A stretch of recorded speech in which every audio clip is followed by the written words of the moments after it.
All right. Welcome, welcome. So to preface things very quickly, um, We ball. Yep, exactly. You ball is the first session. This is going to count as session 0.33. The other pre-campaign will be 0.66, and then Are you session doing one. this because Expedition 33 just came out? No, I've had this in the notes this way for like two That's months, three stupid. months. It was fate. I think actually I had a similar You should scheme just for call it THC. -2 I'm pretty sure. or -1. I'm pretty sure in THC it was the same way. I'm pretty sure there's 0.33 and 0.66. But either way, what I will say is this is supposed to be pretty low key in many ways. Don't expect too much. Don't expect to explore tons of crazy things. This is mostly the platform for you guys to get to where you need to go so that you feel like you have some background in your story for why you get to the place you're going to go in the end. And also, it's a way for you to test your character, roleplay them as them for a little bit, feel things out and such. As a reminder for the tone of this campaign, it is going to be sometimes weird and nonsensical. Sometimes it'll be aloof and goofy. Sometimes it'll be serious and dark. It's going to be the full spectrum. I would say expect less serious overall than many other campaigns, but don't also go in thinking this is going to be even remotely close to a 1.1. It's really not. Many of your characters are going to be definitely eccentric.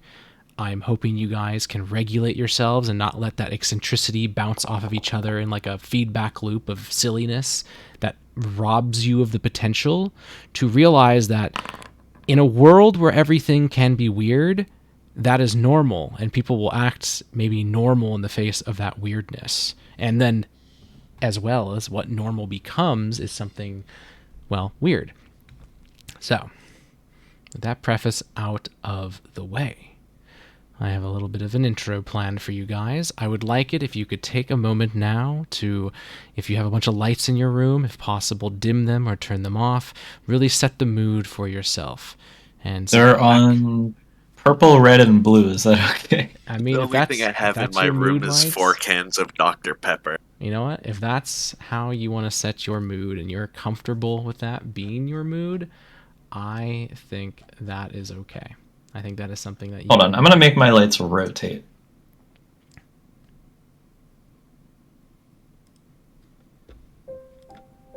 Now it's set. Okay.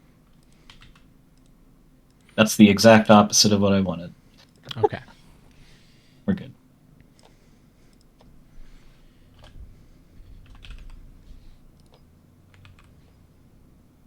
All right.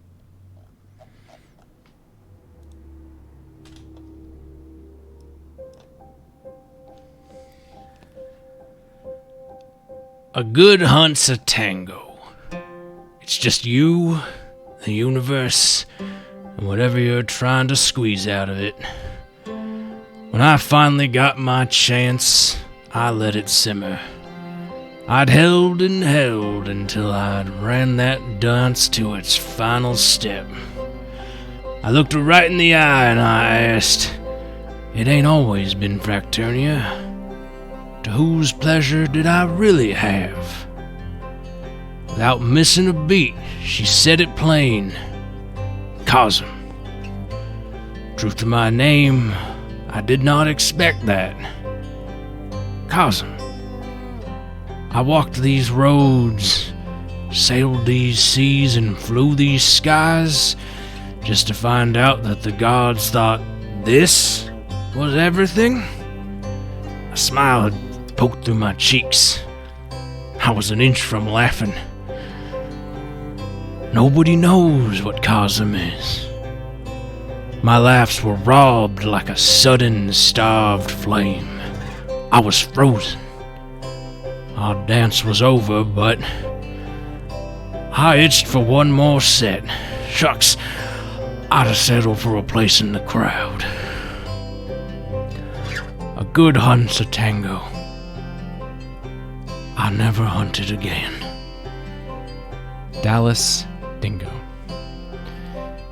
In the far corners of this time-stopped, fractured world, hope breathes like a starved flower born between two weathered steps. It claws through the impossible, pushing through and away to grasp but even a minuscule glimpse of the sun's radiant glory. Sometimes small, oftentimes missed. Hope is everywhere. And yet, when we need it most, oftentimes it's vanished. Fracturnia is a world that will one day cease to be. There will be a last dawn, a final breath, a laugh for no one to remember. This fate is far, far beyond you. What this universe is, and where you stand within its pages that are not yet written, that's to be seen. Many are suffered an interesting time, and yet many more endure a ticking nothing. A period they might call home that is lost to all but those who share its monotonous talk. Like the flower, you reach for hope from your corner, your crevice. You do not care, nor do you mind fate's inevitable whimper, a point of sorrow that belongs to people far, far beyond you. Despite such apathies in this finite period, in this moment you claim, knowledge of your world's conclusion is one that spurs on hope. All things must end, all life must eventually cease, and until that time, the trek, with its ups and downs, is a story of all facets. Joy, sorrow, love, tragedy, the cosmos, while it's here, is beautiful. It's those whose lives are lived in acceptance of this eventuality that shine the brightest. This is not a world that mourns end, but one that celebrates beginnings and heroisms along the way. Cherish now, fight for tomorrow. That is the Fracturnia way. You embark on a journey as the stone cast into a still, quiet lake. In your step, the world will change. You will be neither its first nor its last heroes. The tales you tell, the dice you will roll, and the memories you will make, all of it, a snapshot in time, a snippet of history in this fractured, crazy, chaotic, insanity-filled world. COSM begins with a plunk. Who knows what waves will crash upon whichever shores your passing by will make. A famous person once said, "A good hunt's a tango. It's just you, the universe, and whatever you're trying to squeeze out of it." Welcome to COSM. This world is yours. Let's spend a couple months to a year to find out what that means.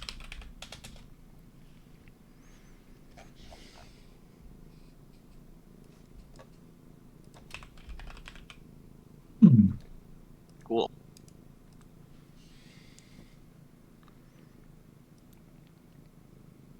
I'm on a fucking tango.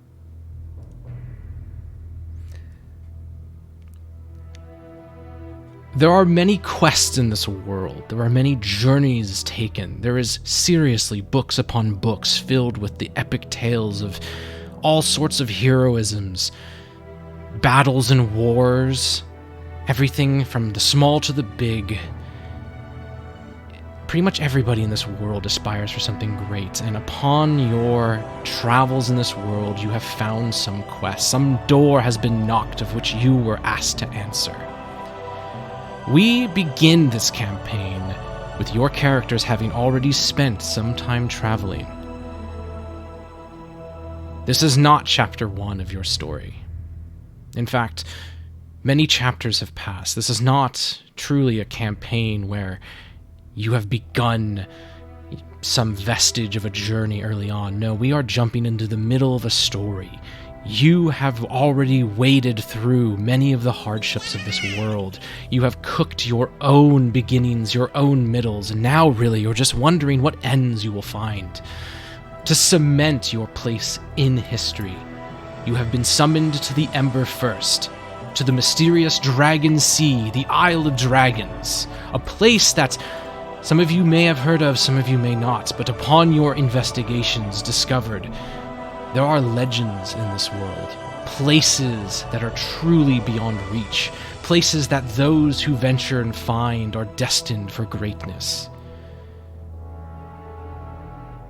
On the western coast of the Typhoon Sea, you have found yourselves venturing and wandering. It is up to you to decide the minimum and maximum of your journey to this point. Well, to a degree. You've received this heed, this call, this warning a few weeks ago. It may have taken you a few weeks to get to this point. It may have taken you a few days.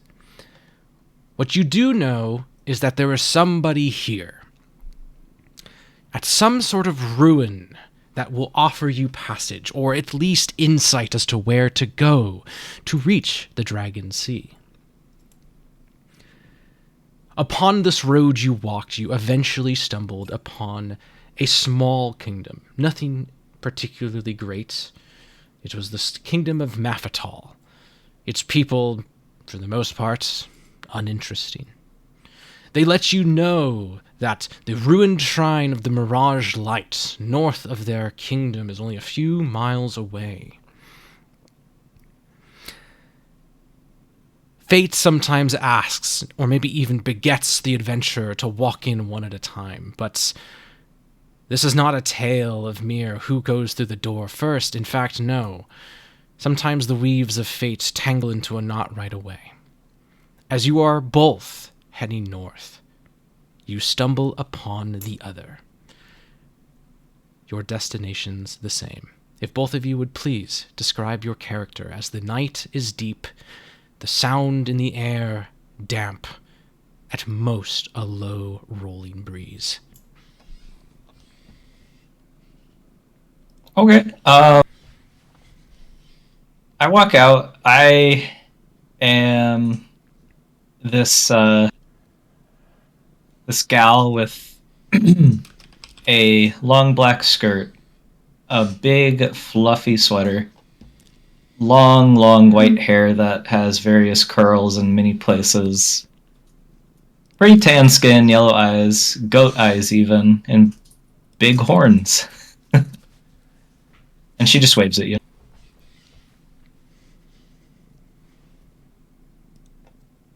Flannel Fluff is relatively small. She's only about 5 feet tall, with very little body mass to speak of.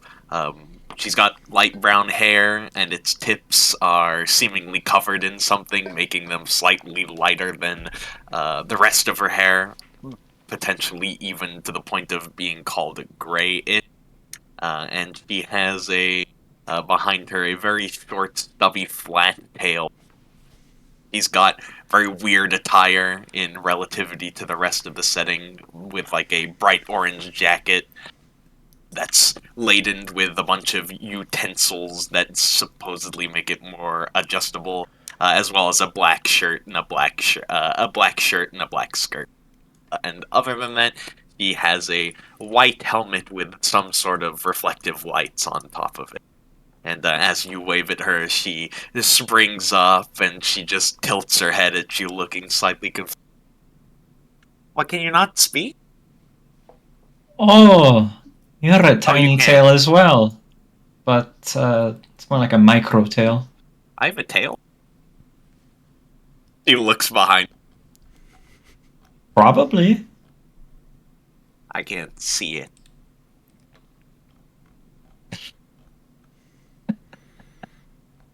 As you have this chuckle, you guys are strolling still a bit through effectively a dirt road. There's some meadows to your left and right, some trees.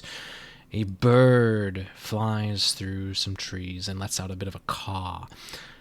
Flannel, you hear a slight clack nearby, and You are very proficient with, let's just say, the clacks of nature, the sounds of the earth, the sounds of Fracturnia. And in your mind, you suddenly go, there should not really be any clacking stones here. They are sentient, magical, rock-like creatures that very much a byproduct of the dream, but have since been accepted as a creature of this world. No, they are not expunged with any, vehement hate. They don't do anything. They're basically clams that are rocks. But it is very weird to find one here, to hear one here. And while this is going on, Selzahi, you also hear what sounds to be... Cecily. Is that how you say? How do you say? Is it Cecily? Okay. Cecily. Cecily. So, Cecily as... What was that, Sue? okay. Cecily, as this clack is heard and this bird caws, you feel something rub against your legs, and you look down and you do see what looks to be a small creature, almost like a lizard, but it has long legs, almost like if it was a goat, very furry on the top of its body. You've never seen it before, but you've definitely heard stories of good omens, of little furry creatures finding you on pathways, and it rubs against you, and then it literally, like a tick, it leaps and flies like 70 feet in the air, and it's just gone. Both of you momentarily caught in a distraction as these two almost weird signs tip you off as that nature is alive and breathing, even in this dark and quiet, otherwise quiet night. I wouldn't eat the rocks. They're not really the kind that you'd want to shove in your mouth. I mean, I don't really think most rocks are the type you want to shove in your mouth. Well, sometimes you can. If your teeth are strong enough, you can bite through some of the sedimentary rock pretty easily. She kind of looks to the left and then looks to the right and then brings her hand up to her mouth and mutters, I think this one is crazy. You do hear a sort of prong in your mind that it doesn't say a word, it just goes, probably.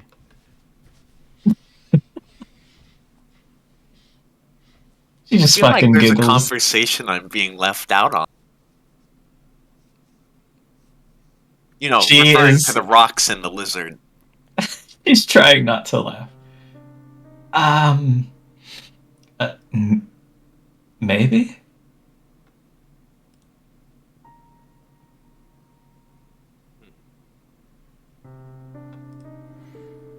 You have a funny face. And then she walked. We're in front of a door, right? No, you guys are What the walking. hell do you mean by that? Oh, okay. You guys are walking down. You're walking north of this kingdom you guys both came from, heading toward a ruin of the Mirage Light, which you have heard there is somebody there who can help guide you. Come to think of it, it's a little fuzzy, isn't it? Did we ever introduce ourselves to each other? I don't recall. I don't think I've met you before in my life. Well, properly met you. She puts like a hand on her hip and tilts her head upwards.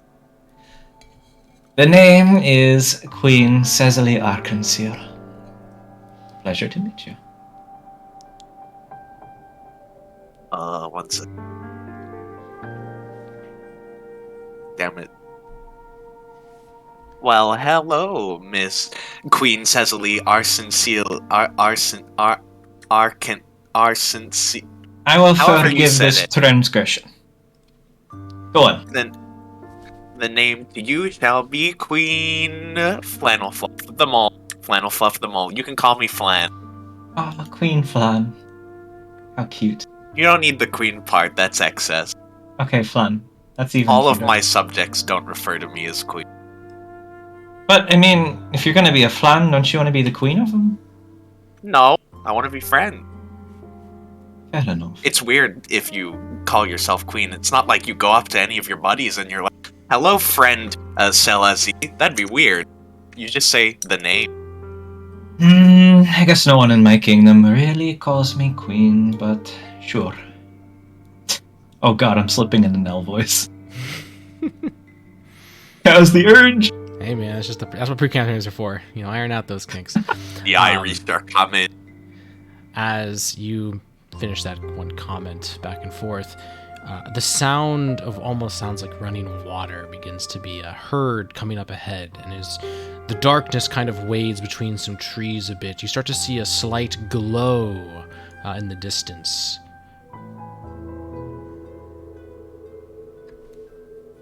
Well, what do you reckon that is? If I had to take a guess, it's probably where we're supposed to go. You don't see a lot of glowing besides in places that you're supposed to go. You know what? Yeah, that's true. No arguments there. First rule of everything is if you see lights, you follow them, because usually lights bring you to safety. But, you know, sometimes when I trance, right, I get into these visions, and then I walk towards the light, and then I get fucking obliterated, and it's... Oh, well, if you want to stop seeing visions, you can close your eyes. No, I see them when I close my eyes, too. Oh. Well, I don't know how to fix that. Usually works for me. I mean, I do, but... it's not too important right now. Well, I guess another way without closing your eyes is to just go somewhere really dark. Can't really see anything. Yeah, no, tried that one. No good. Yeah, no, I can't help you. I can hit you really hard on the head, but I'm not sure you'd like that.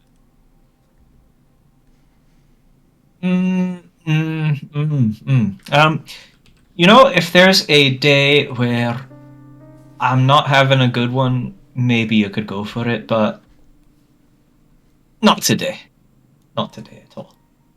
Alright. And if I were to do it, would you like me to use igneous, sedimentary, or metamorphic rock? She thinks for a moment.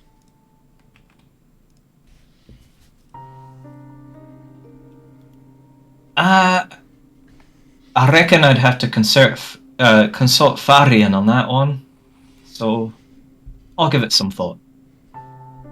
I know what I'd choose. I'd choose igneous rock. Because it's coolest. Not Would you eat literally it too? coolest, it's probably the hottest, but it can be cool. Do you prefer your rocks sipped out of a mug hot or cold? Well, I don't really eat rocks. Sometimes I just shove them in my mouth to test which ones they are. You know, I've got a knack for things like this. Hey, Cows, are we allowed to, like, jokingly make a name up to insult people without it being serious? That's an identifier, so no. You can use it as an adjective, like you can call somebody stupid, but like you couldn't use that as an identifier. Okay. That's fair. Are you some kind of dig dog? Uh-huh. I see. It slipped past. Well, I do dig. And your dog. Yeah, I suppose I dug as well. What does that make you?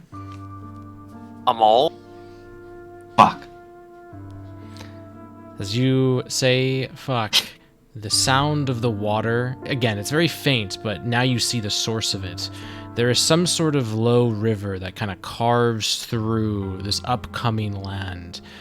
It's still like maybe 100 feet away, but you see a small bridge that kind of crosses over where this river kind of courses, and the glow seems to emanate from some high walls.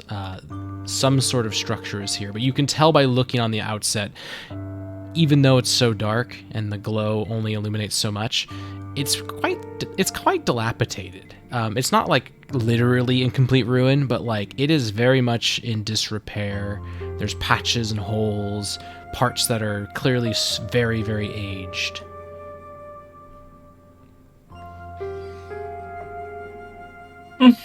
Don't look no good to me.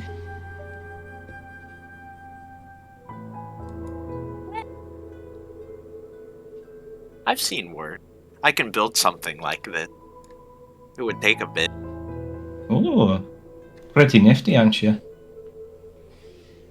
Yep, don't even have to write it down, it just comes to me in my memory. Pretty nifty. I'd say it came to me in a nifty. dream, but it doesn't do that. Because we're dreamless, right? Something like that, I think.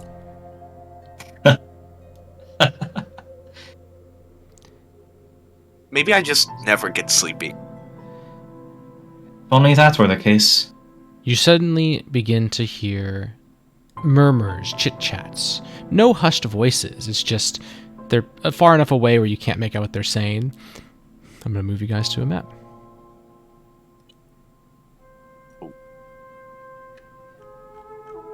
So what does this place look like again? It's a dilapidated, but almost like a... You can't tell if it's a monastery or what, but it is some sort of ruin at this point.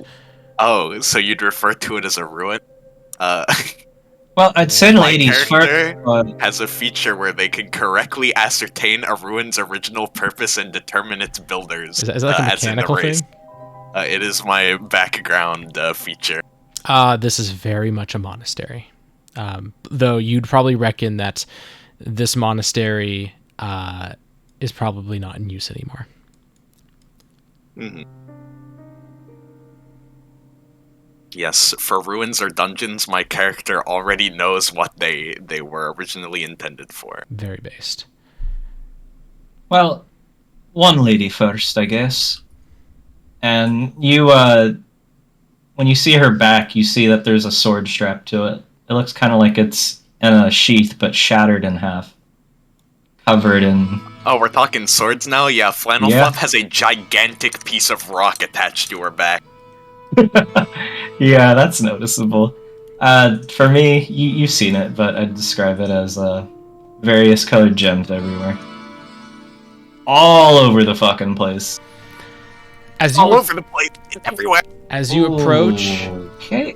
As you approach, you begin to see a very bright campfire. It has several things in it. It has like a sword pierced into it, some bones, and a skull.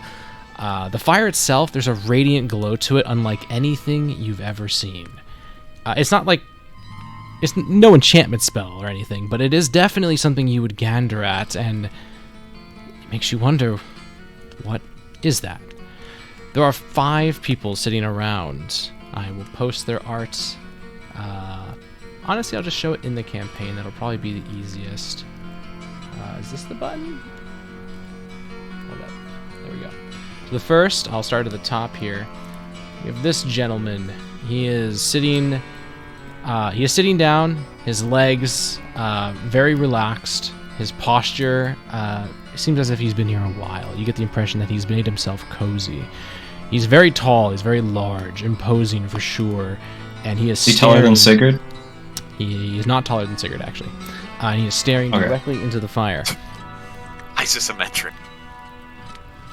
Going counterclockwise, you see another individual who, for all intents and purposes, is very standoffish. It almost looks as if he's very not comfortable being here, but at the same time, he doesn't give off like that anxious mess vibe. He just feels like somebody who, like a loner, somebody who wants to just...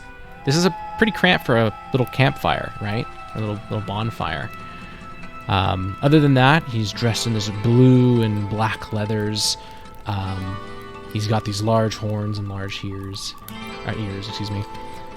Directly next to him is a woman who, I guess the easiest way to explain it is she looks fairly normal, minus the fact that her skin has this almost like unhealthy looking teal blue color to it. Her eyes practically pupilless. There's just these big glowing orange orbs. She's got these thin, subtle like tiger stripes of a darker blue across her face, and she wears a blue robe and a red brownish cap.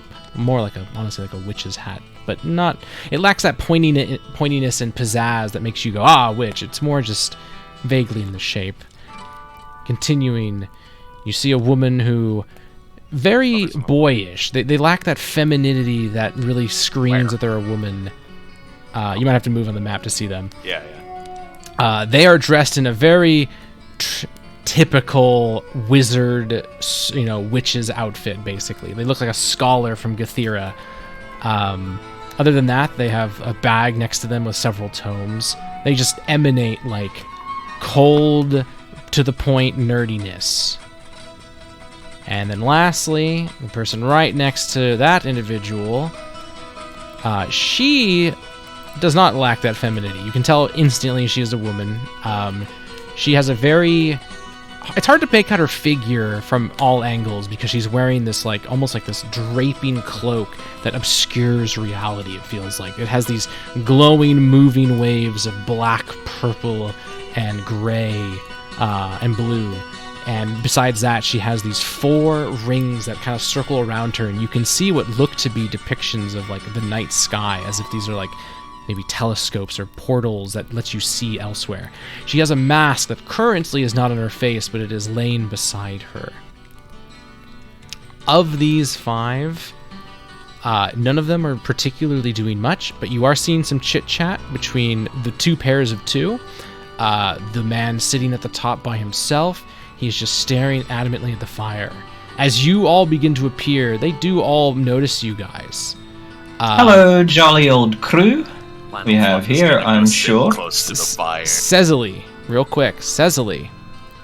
Yeah, I recognize these 2. You do recognize these 2. You're not exactly on super close terms, but you've been drinking and gone out to dinner with them, as they have been at, let me double check my notes, I believe it was the Academy of Science meetings in Gathira, but let me double check that.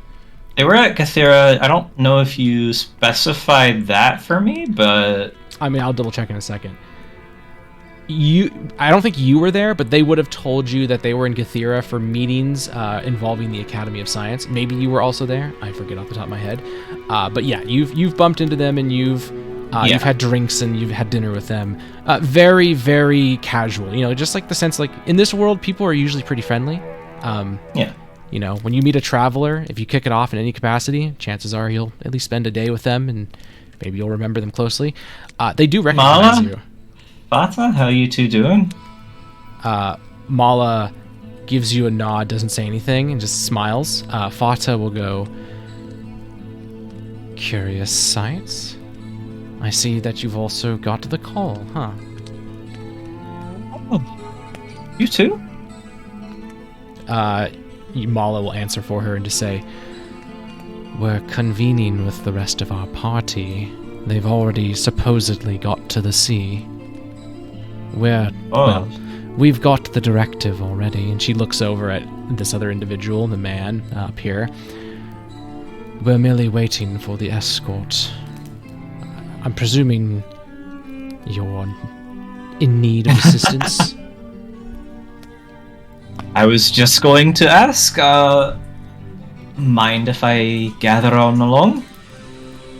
Oh, was that to repeat that? Sorry. I was just going to ask, mind if I gather on along? You didn't gather all along? Is that what? Sorry. Gather on along. Oh, okay. Fata will kind of bring her mask to her face a bit and smirk before like she obscures her face, and she'll just say, unfortunately, that one... And she kind of like tilts her head a little bit towards the individual up here. That one is incessant that they only bring individuals who have earned respect enough to be brought. We have already earned such, and those 2, she gestures towards these 2 to the left, have as well. But I do not think it's too challenging or too difficult, though we had the luxury of privacy. You might not. The luxury of privacy, huh?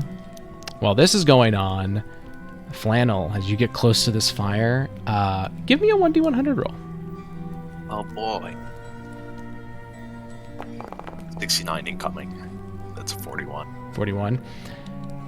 As you stare into this fire, very faint feelings of deja vu kind of flare up in you. They feel good. You're having this like almost as if you've done this before. Some memories surf. They're very intangible. It's hard for you to truly go, that's the memory I'm tapping back into. This is more akin to when you smell something and some other thoughts related to that smell kind of wash over where you can't put your finger on it. It's almost like that.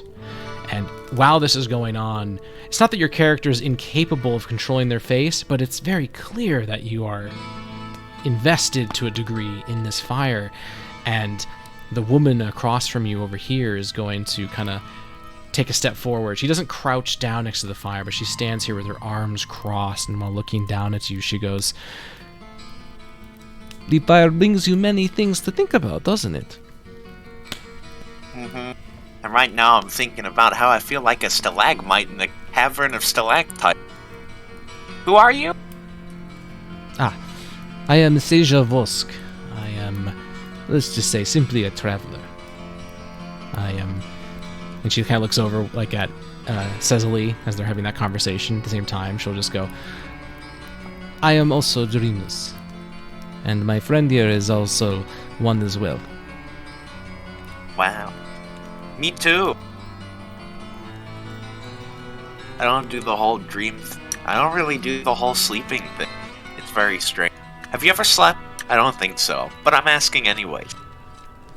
She shakes her head and just goes, I do not have dreams. It is not in the repertoire of someone of my... And as she says this, the man next to her grabs his arm, or grabs her arm pretty swiftly, like grabs her wrist, and just, it's almost like a, hey, watch what you're saying.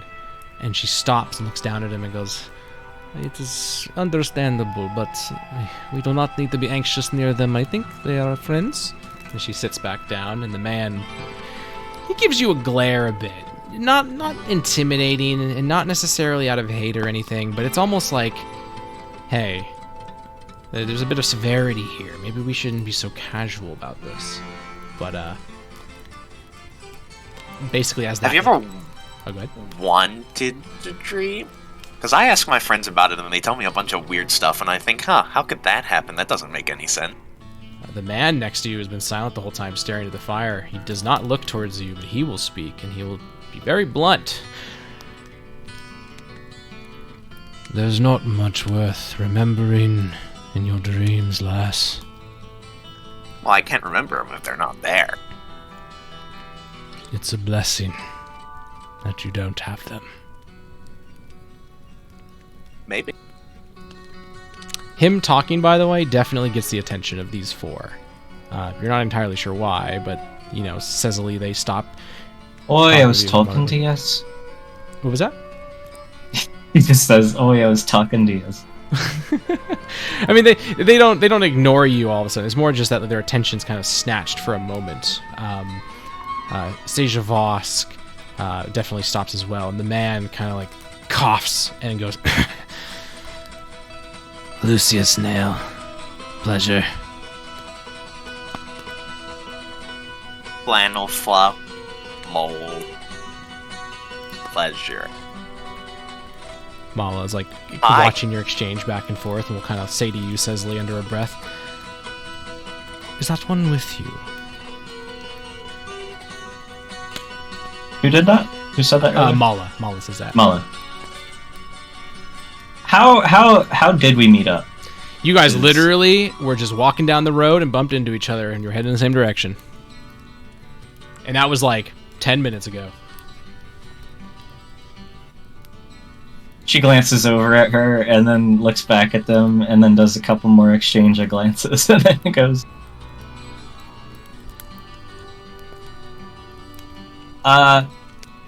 strange folk, I just met them, but I like them well enough. Closely. Fada still has her mask on and will ask Flannel, were you one of the ones that were working on, what was it, the Umber Spire? Oh yeah, that was me. I was the one who made it look like it does. Ah, that checks out. Good work. Thank you. I am very proud of the aesthetics that I'm able to put together. That Wait, was... you worked on? Oh, of course I did. Didn't everyone? Holy. There were a lot of people there. Suppose it's dizzying to think about. Yeah, they had a bunch of loose rocks, so I started moving them, and eventually I carved a bunch of them to look like moles, threw them around, and bada bing, bada boom, wouldn't you know? Looks beautiful now. Mala like raises a finger and like actuallys, but not really an actually. It's just almost in that tone, and she just goes, a good thing too, I remember that there was some sort of decree they were debating to add a roly-poly focus to Umber Spire, which would have been very ugly. For sure. Some of the people over there had no taste whatsoever. It like curl up and become a tinier building? There was no magical design work for it. It was just a admission of their allegiance to being irrelevant. Unfortunately, they have been degraded for so long, they thought that was par for course. Now they have moles, which is I superior. really hope that wasn't Amphi's idea. Much superior. Not to mention the stuff that they were suggesting that I make at the start was far too complicated. It would have taken years. My moles took like a day each. Vada crosses her legs a bit, and even though you can't see her face, you hear a smile through her voice. I like both of you. Well, I already liked you, Cecily, but I like this one that's come with you. Thank you, I like me too. A simple one, but not incompetent. Not for what she's made, apparently.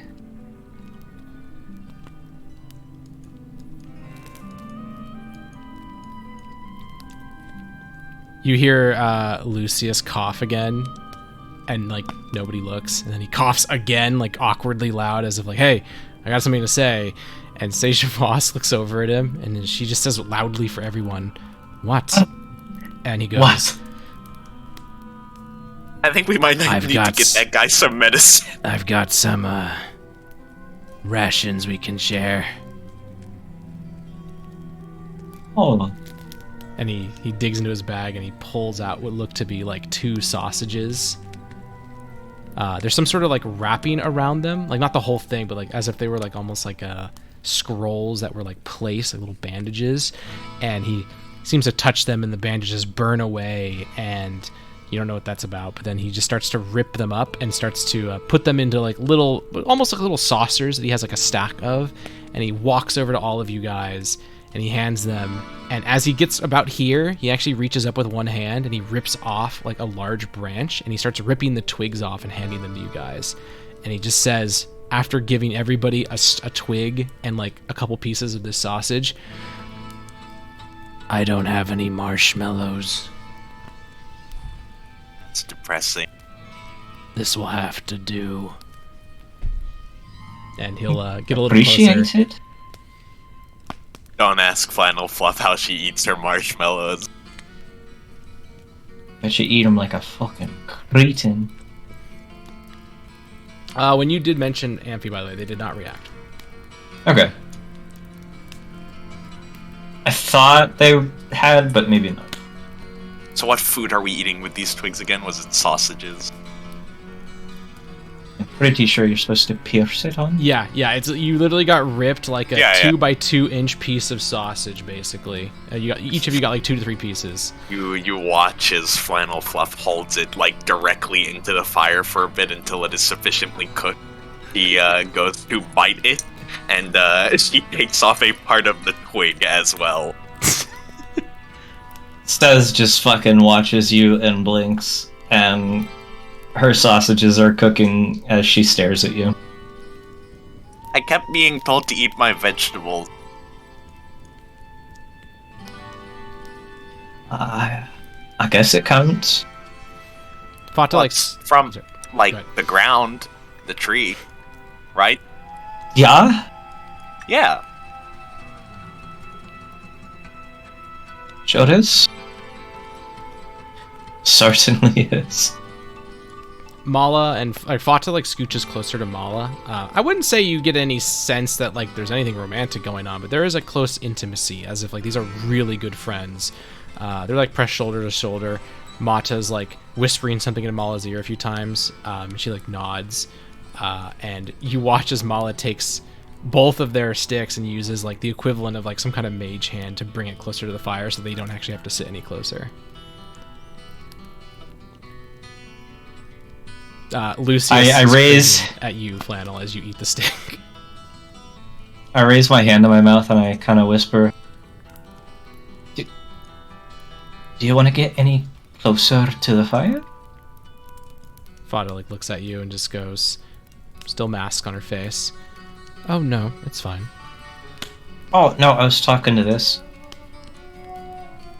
Oh, wait, who you There's said? nothing in my hand. There's Oh. nothing in my hand. Oh, I I brought see. my hand up to my mouth and said that. Oh,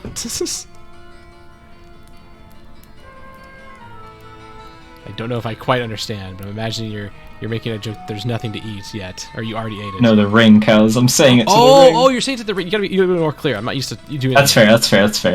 As you ask it if it wants to get closer to the fire, you will hear back. This fire, it's one of the mirage lights. I can feel it even though I'm not really seeing it at the moment. Mirage light? Yes. I'm familiar with. There. Well, I shouldn't say too much. I wouldn't dare illuminate this for you. Yeah, the fire's doing enough of that. I genuinely cannot believe you've just said that. There's like a long pause, and then she just says, "Yeah, you can." You're right, I can. She sighs. The After bringing her hand back this down. man up here will finally introduce himself and just say, still looking at the fire, locked on. Yeah. Flannel and Cecily. That's not my name. Cow, you got it wrong. Flannel Fluff. It's Flan or Oh, is Flannel Fluff? Fluff. Oh, is Flannel Fluff one word? Oh, okay. Yeah, Flannel Fluff is one word. Oh, I okay, just okay. have it like that because 'Cause that's her nickname. Okay. Yeah. They'll go, Flannel Fluff, Cecily. We are departing within an hour, maybe 2. If you do wish to accommodate, you'll need to get some sort of approval by... And he just kind of sticks a thumb over his shoulder in the direction of, like, the north side of this map. Perumi. It's Purimi. Purimi. Pyramid. Did they build this place? Purimi? No. Yeah. Who did? It was made by a shaper long ago. Oh. Can I meet them? Out of character, all the shapers. Yeah, I know. Okay. He'll just go, if only. Don't think she's doing good for our chances here. Sorry, did I say that out loud? Mala will Say say what? it. Mala will say as she brings her the 2 sticks back with the mage hand. That you did. She slaps her shoulder. Guess we gotta find this person. Huh? You're gonna hear from your ring really quick. Do you mind putting me in the fire? I mean, It will burn you. let's go for it. And is she implying she wants me to put my hand in the fire or Yep. to... Okay. One thing I want to note is that the ring is invisible on my finger. So what you see is just me placing my hand in this fire, and then I'm going to look at Perusu. I'm going to look at Gar and go, so, you seeing something interesting in this flame? He finally looks away from it and looks at you and just goes, I am. Yeah, I bet. The mirage lights. They let you see things. Hopes, dreams, nightmares, fevers. Fire. As you say That too. fevers, his eyes kind of widen a bit. And then suddenly his eyes narrow, his brow furrows, and he's very serious as he just goes, You're one of the keepers. Old tech, but yeah, I am. That's a cruel fate, bringing you into this job. It's an interesting one, at least. If Purimi declines, I'll have a word with them. But try things normally first. Why would they say no? He looks back at the fire instead of at you, and he just says, If you've got a record, you don't come to Superbia.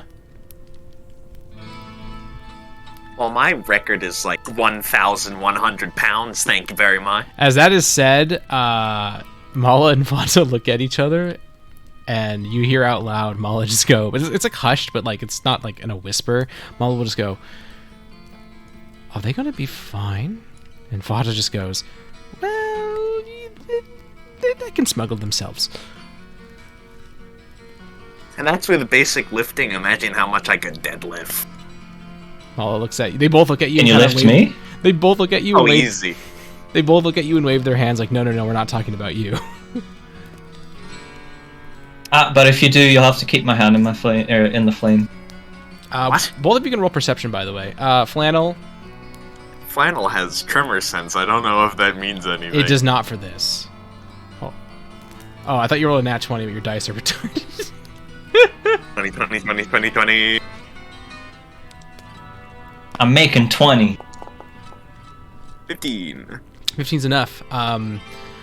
While they kind of mentioned the whole, like, they can smuggle themselves on board, you do see Lucius Nail here. He's been giving you guys these, like, soft glares. He almost like somebody who's, like, annoyed at how lackadaisical you are with everything. But this is clearly animosity. It's a flash, but there definitely seems to be something there. Whether it's beef or annoyance, or maybe just they don't like criminals, you don't know. But when that is mentioned, it's like 1 second. It's very brief, but it is shot at Mala and Fata.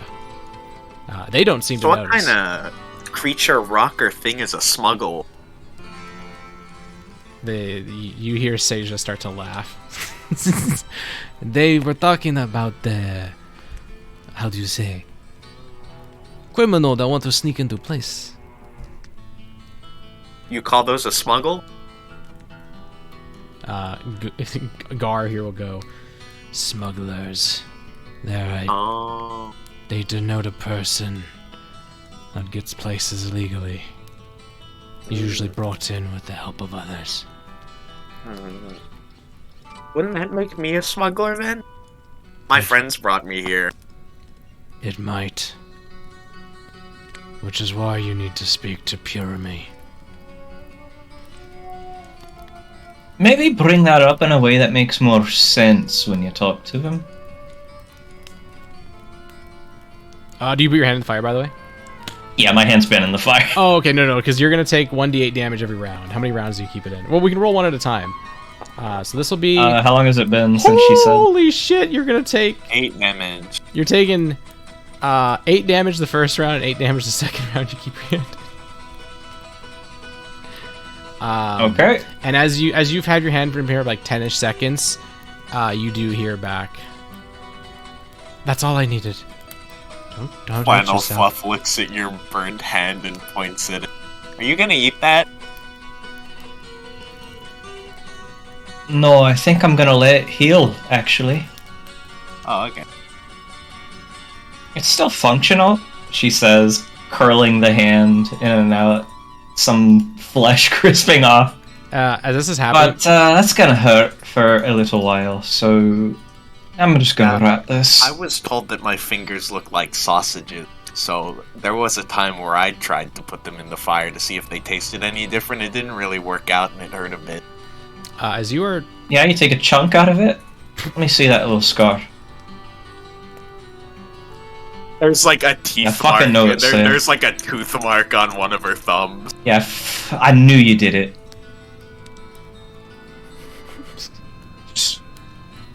I just knew. While you guys are discussing back and forth there, Fada is reaching into her bag as she takes occasionally bites of the floating stick with sausage on it that Mala is like effectively feeding to her with like a mage hand, and she's gonna pull out what looks to be a scroll. It's very tiny. It's like maybe like 6 inches wide, 6 inches long, 2 inches wide, and she's gonna scribble something on it with a finger, like clearly some kind of like illusory kind. Well, I guess it is technically illusory text, kind of like fills it up, and then she will stand up. And she will tap you on the shoulder, Cecily, and just go, for the hand. Oh, thank you. And you are going to heal 9 hit points. And then she'll sit back down. You'll see the flesh on my skin regenerate to like more of a first-degree burn as she waves her hand around and blows on it. Like, whew. All right.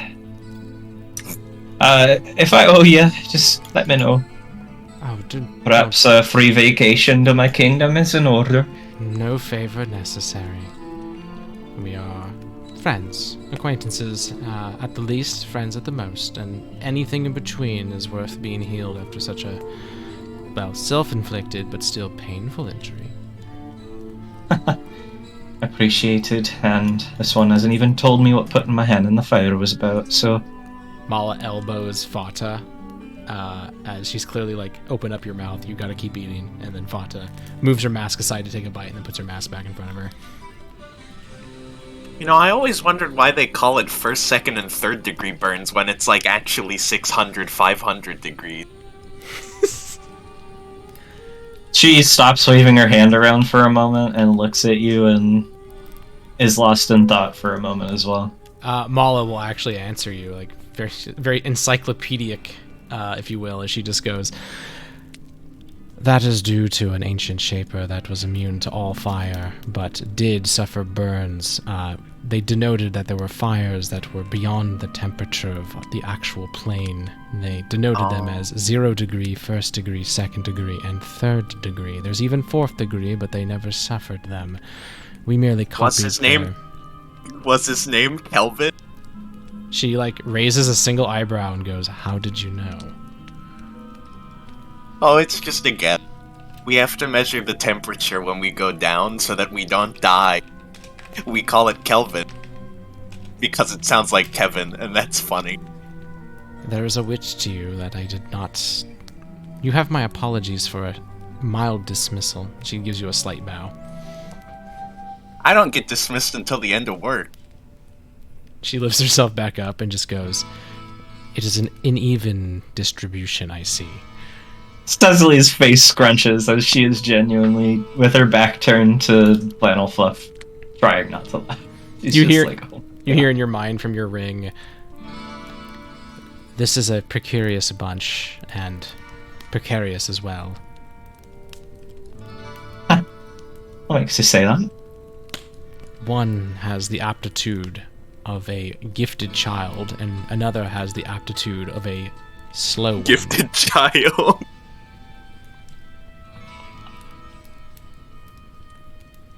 I wonder who in the crowd you could be referring to. I stand by what I said last time you drank with Fata. That one is normal. Oh, of course. Well, as she can be. You hear another cough, like, from Lucius, as he is going to reach into his bag, and he's going to pull out what looks to be some candy, and he walks around and he gives all of you some candy, little chocolates. Thank you. You do note, with no perception roll, that the pieces given to Mala and Fata, they're like, the wrappers are already destroyed a little bit, and they're smaller than the ones she gives everyone else, or he gives everyone else. And then he sits back down. You know, you seem awfully grim. Pretty sweet, I would say. Oh, sorry, I'm not allowed to have candy until after dinner. It ruins my appetite. She'll hand the You just sweet over ate to you, dinner. Cecily. Oh, well, That wasn't you dinner, that was insist. second lunch. She plops the chocolate you handed her into her mouth and says, "I'm not going to argue with you on that one."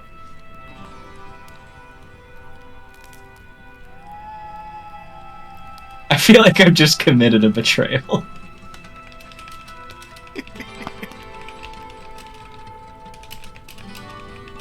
I'm sorry. Sure.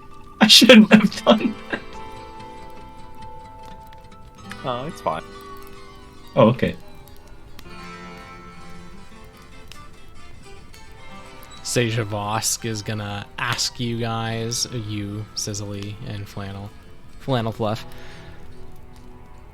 So where did you guys come from? It was not,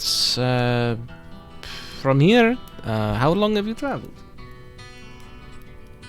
I mean, my whole life's kind of been travel in a way, but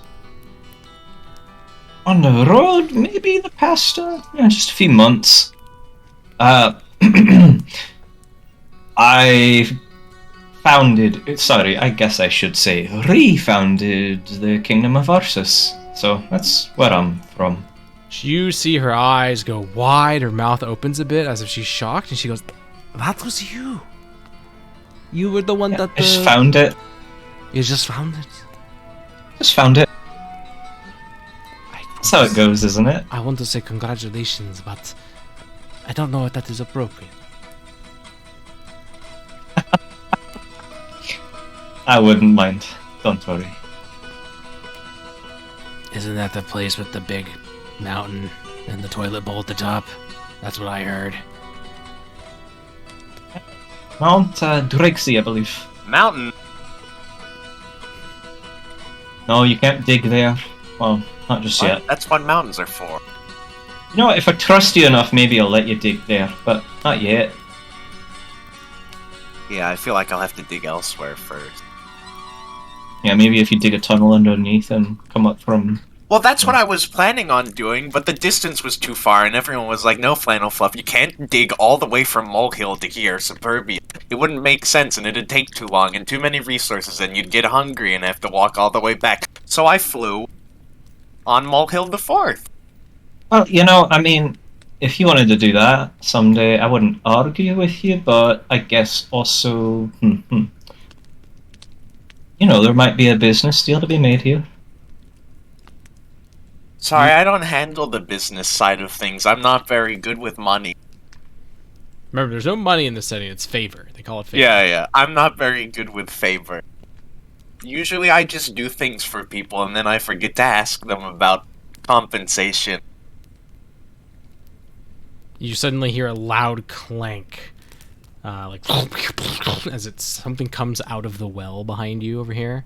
You watch as a bucket with 2 black dots for eyes and these like 7 or 8 spindly little black thin like limbs are just crawls out of the bucket and walks away. What was that? What the hell is that?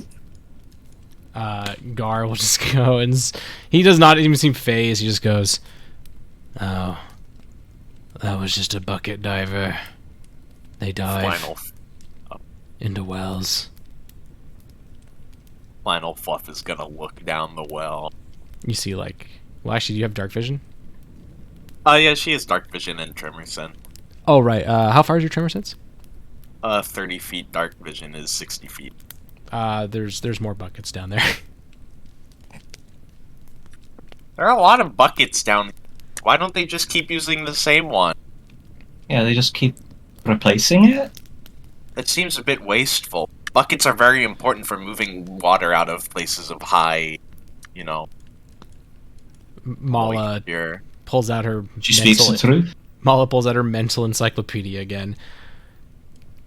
Bucket spires, bucket wasps, bucket walkers. They have many names. They, for the most part, just... The story goes that once upon a time a bucket was transformed in a nightmare and somehow returned, and buckets that are unattended to for 1 year turn into them. I don't think that's true, but that is a theory. A better name. Bucketeers. She pulls out a book and starts writing something down. I glance at her writing and then I glance back at Flannel and I just say, Flan, you're gonna make great strides in this world. That's an awesome pun, by the way.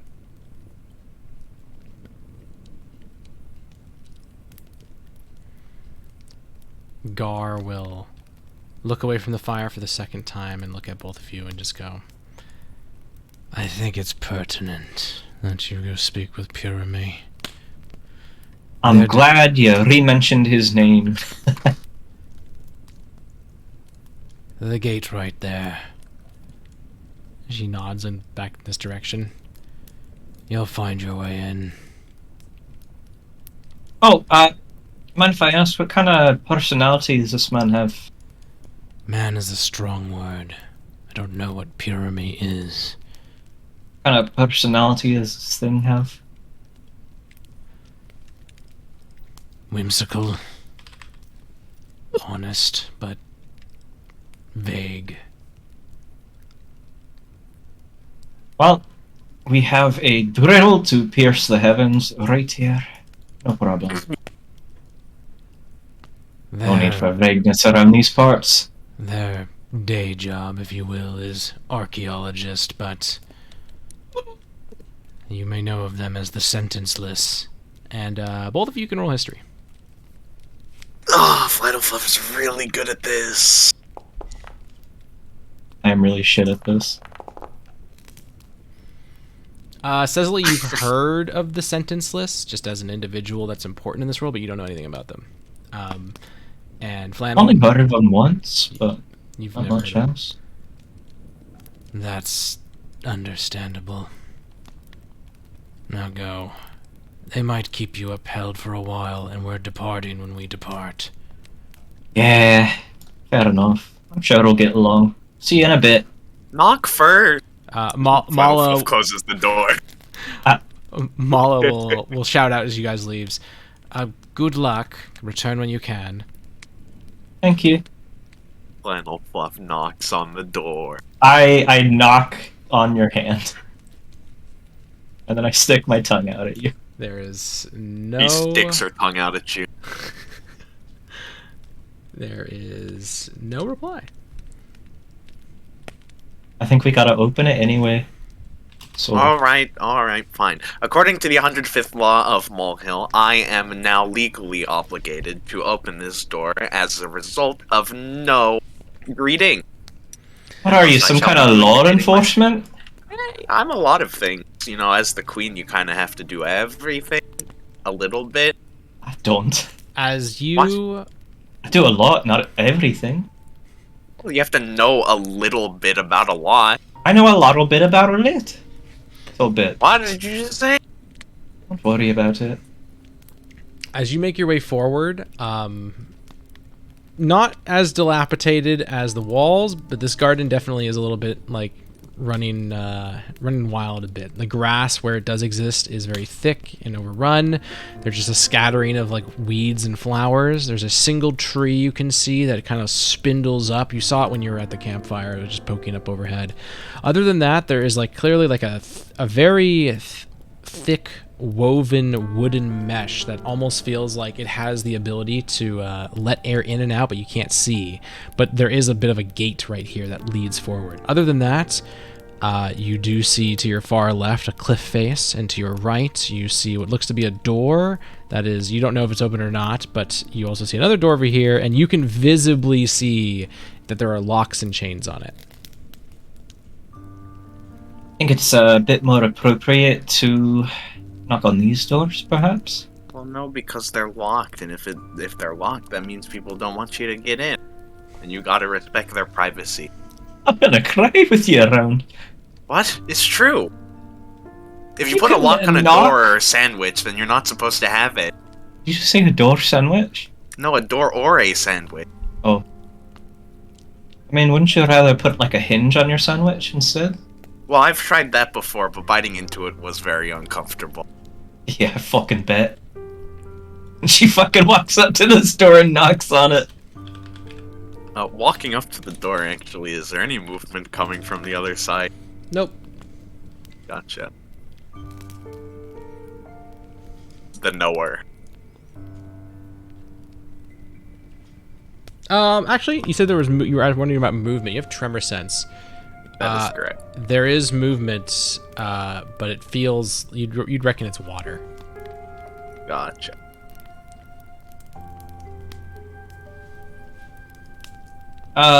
Knock knock. There was no reply. Just I a think quiet- there's Who's just there? water through there. No one's moving.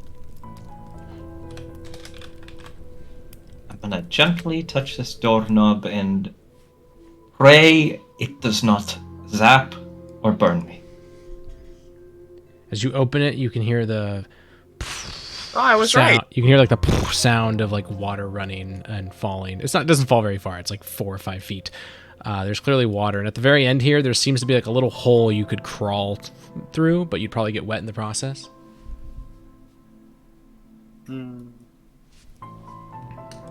not the biggest fan of water. It gets me wet. My wool can handle it. If you don't mind, or we could try the other door if you I can want. just watch. And Flannel Fluff will walk up to this door and touch the ground, and she'll mold earth a path towards the hole. What are you trying to do? Block it? No, it just looks like it's over the water. Would it not need somewhere to step? Oh, Yes, it is over the water, but not by much. And what ends up being the problem is it's like a pipe, kinda. So like you're gonna get water on you regardless. So now we have to crouch and Yeah, you have to crawl. You have to Shawshank do the your way whole through it. Shawshank it, but the there's whole nothing. shindig where I get my shoes wet and everything. I think you're gonna get a lot more wet than just your shoes. Yeah, but that's the most annoying part, We'll isn't get it? into the pipe. Okay, as you start to crawl, no rolls, nothing. You just crawl through, and you do get pretty wet. It's like in the pipe, it's like maybe an inch and a half thick, so not too, or the water, an inch and a half tall. So it's definitely wet enough and enough water. Like you get your knees and your hands definitely soaked. Is it solid here? You can see through it. It's a broken wall, but it is a tight fit. If you want to try and push yourself through, you can try. First I'll It's really use small. prestidigitation on Flannel Fluff and me to Okay. squeeze the water out. You do that, and the water is gone. Presto changeo. Smells awful. I Alright. took a bath in a puddle once, and someone had to use that spell on me 3 times to get the scent out. 3 times. That's fucking rough. All right. Sure. Oh, good. Well, you wanna go through here? Why not? It looks more You're inviting. You're definitely able to crawl through there much easier than the other one. But you probably could do both. But the other one, you have to like walk over a bunch of stuff. This one is you just like suck in your stomach and walk in.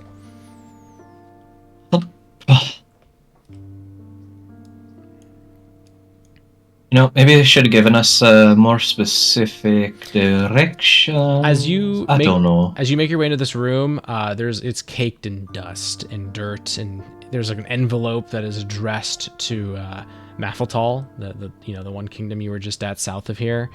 It definitely seems like maybe anywhere between like a couple years to decades ago. This might have been like a cool little hangout for some people who were like, let's just make a little base out of this dilapidated chapel or monastery.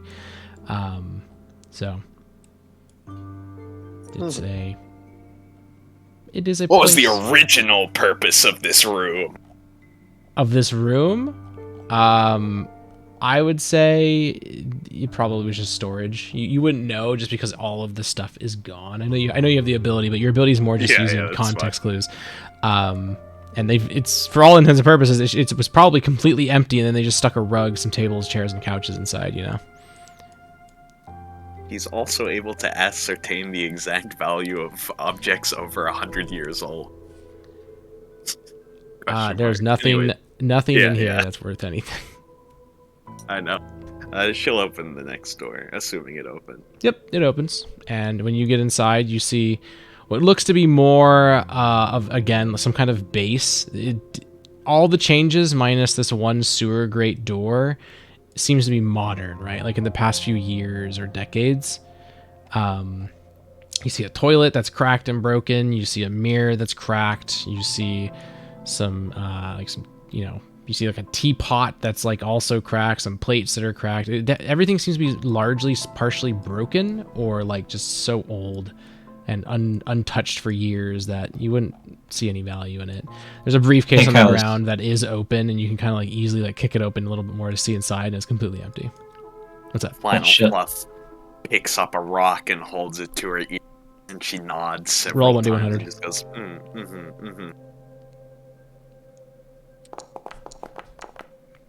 20.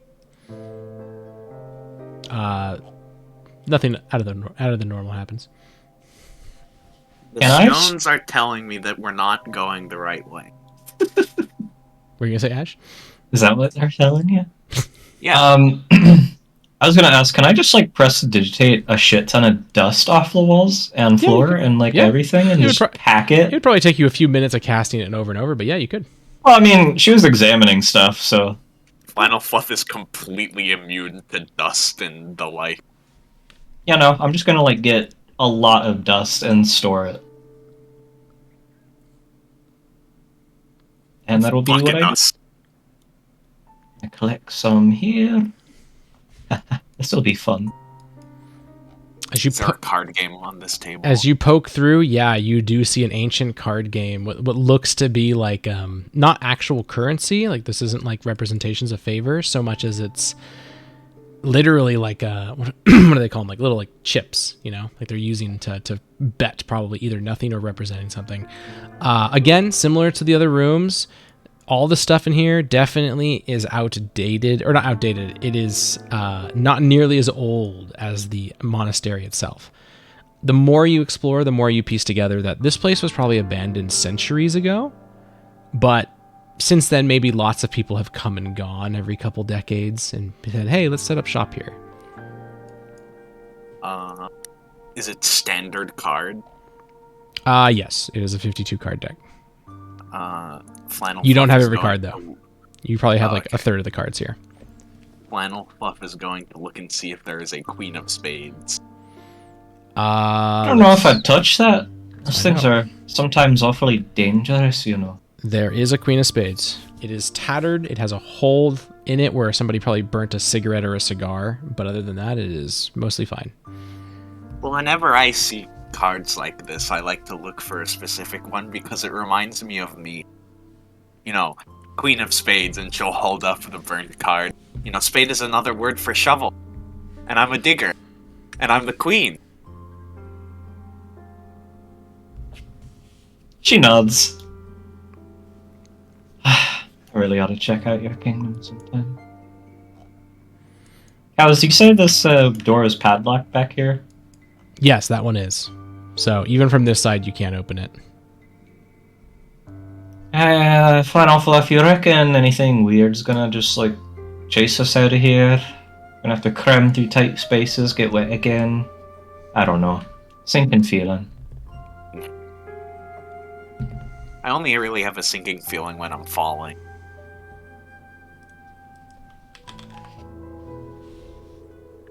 Is there any movement on the other side of this door, sire? Nope. Gotcha. Flannel Fluff opens it right up. As you open the door, some light from two sources beams down. Overhead, about like over here, there is a chandelier at the top that is like, it's impromptuly fastened. It's not supposed to be there. You reckon somebody just wanted light in this room, so they stuck one up there. Other than that, you'd have to go in a little farther to see more. But I guess you also would notice all like the broken table and chairs and stuff. All right, as you get inside, you do see an individual. They are fairly tall. You say that name and they do look up. But to describe it really quick, they are fairly tall. You'd reckon at least 6 feet tall. They are completely covered head to toe. You can't see any like portion of their skin or what kind of body they have other than their frame. They wear what looks to be mostly this dark grayish blue kind of like full body robe, and it is adorned in all sorts of trinkets, chains, and jewels and gemstones. Their face is the only thing that really deviates from that, and that is there is some sort of white mask. Where the eyes are is just a blackness. You cannot see any like pupils behind them. They sit at a desk that is not dilapidated or ruined, although it does definitely seem not particularly, fancy. It definitely seems like somebody just got like a wooden desk and shoved it here. Behind them, there are statues, one of what looks to be some sort of wizard with a staff, and another what looks to be some sort of person, maybe politician or, congressperson of a place. They have a sort of law feel to them, and they look up at you guys, but they are currently writing in what looks to be some sort of large book. A couple candles on their desk flay back and forth to some sort of gust as you open the door, but after that they go back to being still. You need another minute? Oh, no. Come. Mind if I pull up a chair? I mind if you do. I prefer you stand. Oh, very well. Right here. Is that okay? Come, rise, father. What you writing? This is a ledger for some business I am attending to. Simply put, there are some dealings of individuals of the unsavory type that I am jurisdicting over. Where are my manners? I did hear something about that. Welcome to my office. I am Purimi, the sentenceless. You may call me Face if you wish. Face? Yes. I like it. I don't see why not. Now, Endearing, really. I need not place bets to make guess that you're here for a certain charge by a certain woman far away. You guessed it. I've got no idea what that means. Oh, are you not dreamless then? Oh no, I don't dream. She confirmed as much just a wee bit ago. I don't even sleep. There's too much stuff to do. Ah. Well, might I ask of your where you such hail names and ventures? Might you ask what? They're asking, where you hail from, what your name is, and what adventures you've gone on, basically. I mean, I've been around a few different kingdoms, but I am Cecily Arcrenseer from Ursus. The kingdom of Ursus, I mean. Ah, I have a record on you. One moment. Oh, so I do have a record. I hope that's a good thing. They're going to open a drawer, and as they do, they're like looking down. They go, I'm sure it is. I would probably remember if it wasn't. Oh, that's a relief. Here we go. And they pull out another one of these books, almost identical, except as they open it, you can clearly tell every page is like cram-packed with text that they've written. Cecily. That's a lot. Oh, yes. I keep tabs on everyone. Well, Holy smokes. everyone that I can get tabs on. One of my friends has a really big tab. He always says to put stuff on it. Oh. What a rude way to say they need more favor. Anyways, here we go. I would say, by the call of this mahogany desk, that you are fine. Oh, wait, no. She throws her arms up, and then her arms kind of go halfway as he goes, wait.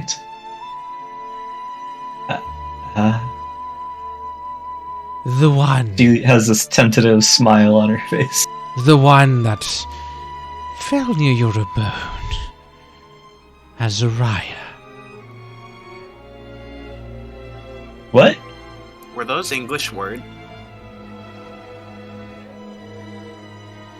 They were. They were his name. There was one who fell near your abode, Salzi. A certain woman showed up. Did you ever get You in don't mean contact from with that them? time. Did you ever speak to them again?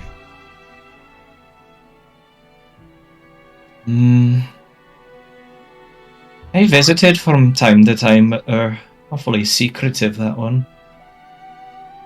I only give her shelter. Some chit-chat here and there. I see.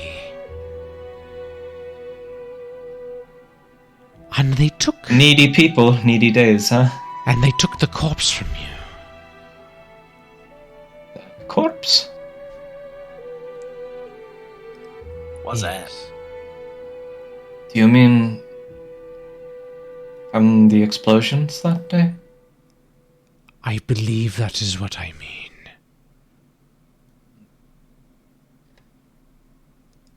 That's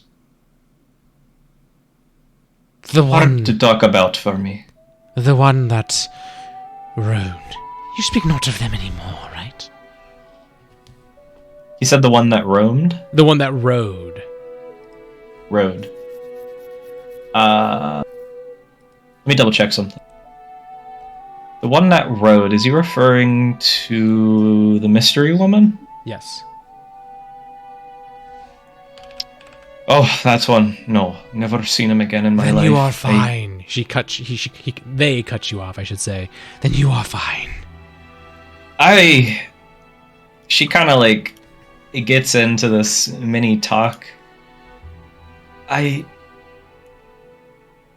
was just something in her eyes I didn't like. No harm, but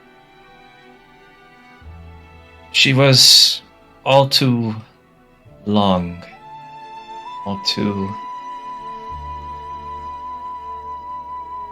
Her gaze fixed upon me. Ugh. It brings you strife to think of such. You need not think anymore. You have verified what I wanted. I thank you. And yet I wonder about that one she saved. There are darknesses in this world, and sadnesses, and tragedies, and many things. Curse your heart not. You are still pure.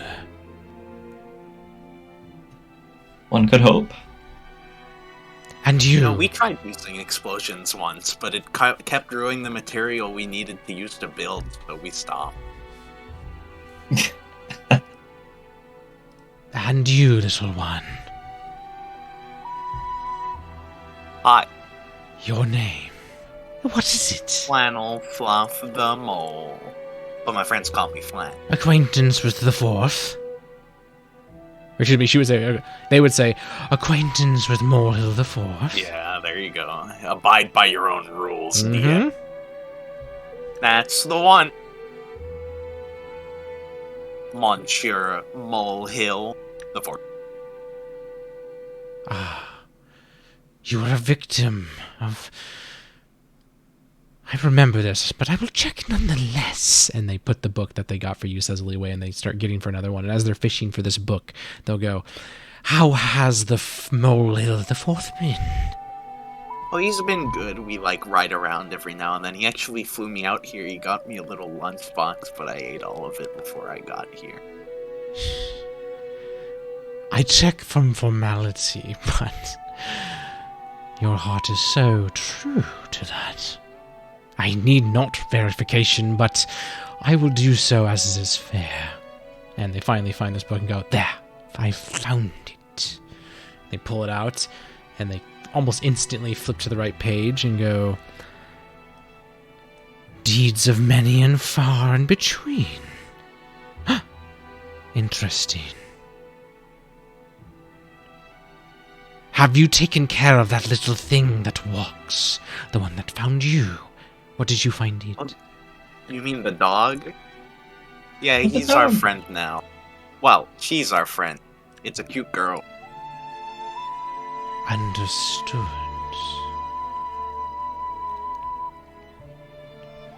I was actually wondering what that was for a really long time. Do you know what it is?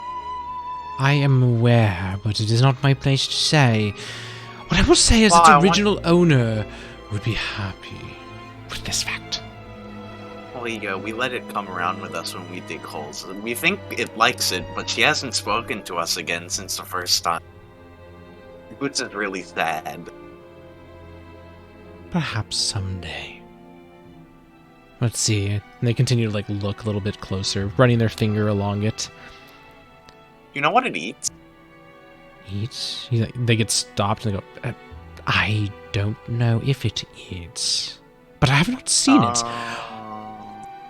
That would explain a lot. We tried to put it at a dinner table, but it wasn't eating anything we were cooking.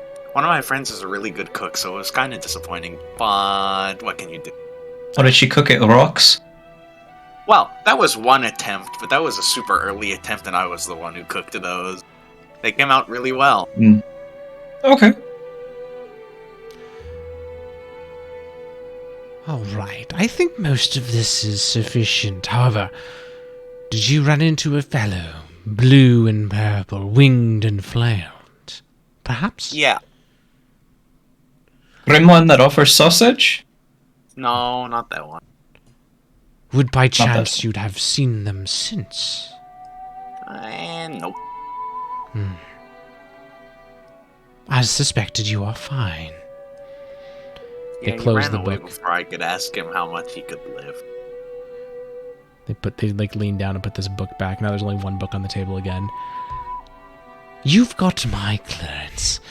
You may inform the sour fellow at the fire, Gargothar, that you are permitted to venture forth. Do note, though, how do I say this? Here, and they kind of lift both their hands over the desk, gesturing for you to like hold their hand. I do. I hold it with the ringed hand, actually. What does Slamifluff do? Oh, she'll grab it. The touch is very, very tender. There's a softness there. Not just the glove, but this is a wrist that it's communicating some sort of passion, some sort of, or I should say compassion, as they just say, you can almost you almost can sense the tears welling up. The journey before you will be tough. Thank you for your service. I wish you all the luck. You will need it. If I had a middle name, it would be Luck. I don't think we do middle names, though. They let go of your hand and they just say, should you succeed, I will make sure to petition to make sure that Luck is one of yours. Yay.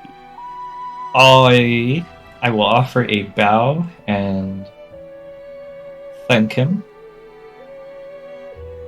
And I want to ask him, I appreciate your concern for us. Tell me, when seeking out this Ember first, might a fevered soul learn anything new? I know not what dreams the ages where would be seen, but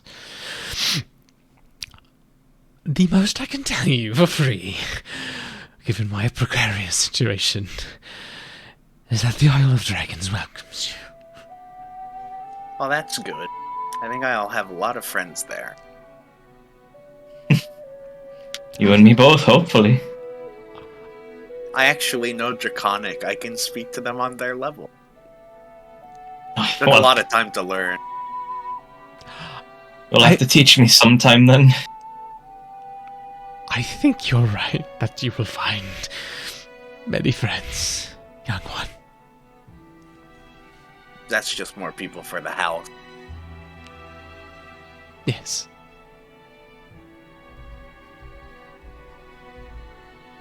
Now, if you do not mind, I must return to some writings alone. Face, do you prefer we exit the way we came out, or... The door is only locked from the outside as they point in the direction over here.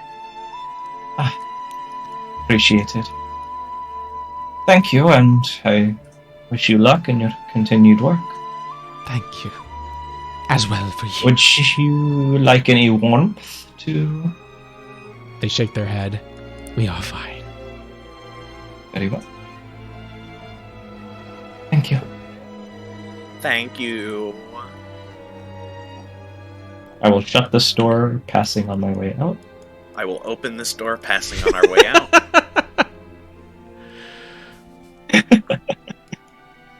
As you make your way out through this door, no perception check needed. You hear a sob. Wow, The fuck is happening? really glad we left early. It sounds a little awkward in there. As you make Cool your guy, though. Oh, why am I following you? Oh. I just shut the gate. Don't hardly know what I'm doing. As you guys return back, they've pulled back. They're done eating and snacking. If anything, he's kind of like moved up here, and she's kind of moved as well. Your return is welcomed with a wave from Seja, a nod from Lucius. Fata has her mask on, but you can hear her voice. And there's definitely some, I wouldn't say like joy that you return. That might be too strong, but she's glad to have you back. She goes, Wait. So you've made it back in some sort of peace? Yeah, Wait, you wait, seem wait, to well approve of both of us. Was no one crying over here? No, I think that was him. Face. What? We should go check on him. Do you want to? I mean, I said it was awkward. I think you may not want to do. Fuck it. Why not? Mala You're right gave you back. guys a tiny wave right as you guys already started to turn around.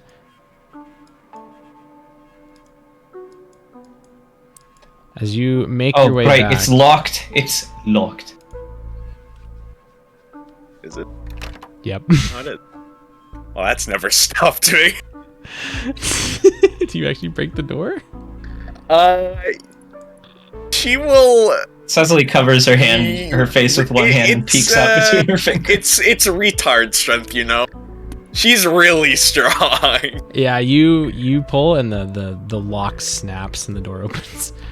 And as you do, you see them just riding away, and they look up, and you hear their voice, and it sounds much more like the beginning of the conversation. Dare I someone say? crying? What? No. I would prefer if you restored my lock to its original state and met with a certain funny fellow by the fire there. Do go. Well, I'm not hearing things. I don't hear things except the things that I hear. I am And those things have to exist. so sorry for what she has done. What's one more broken thing in this very strange place? It's no Why do you keep a no harm, no foul. Why do you keep a lock, anyways? Do you not have a lock for your office? That is what an office No. has. You just gave me an entire lecture on locks earlier. Yeah, about how they're unnecessary. No, that's not what Well, you you said still at have all. to knock. You don't need a lock. If everyone knew how to knock, then there would be no need for lock. Yeah, well, I don't think everyone's just gonna come a knocking, huh? Sometimes people are gonna come a bursting, like you just did. I'm gonna go look for that crying person. I would prefer if you would do service to we, if you vacate, please. I know, please. She'll Is peek there her head out through the any door. movement anywhere nearby? Nope. Gotcha. As you search, you do find more ruin, right? You find some storage crates that actually are not ruined though. Like these boxes right here, they're new. They clearly have stuff in it. Other than that though, you do find more debris and rubble, etc.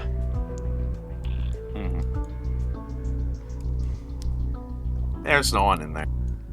Maybe I am hearing things. You heard it too, though. Yeah, but I did. Well, that doesn't make any sense. Nothing is certain, yeah. But Well, except that we can we heard- get this door back on its hinges?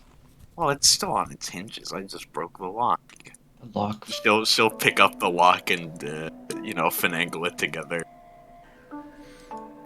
You can't fix the lock unless you have some kind of magic or you want to spend time with like crafting gear. But you can close the door. The door didn't break, just the well- lock broke. She'll use mold earth and her general ability, or general knowledge of how things are made to try and make some weird, fucked up makeshift like doorway Roll. that only works from one side. Roll a 1d100 and one skill check of your choice. Cecily just covers her fucking 1d100. face with both of her hands and walks 2, away. And she's going to roll performance.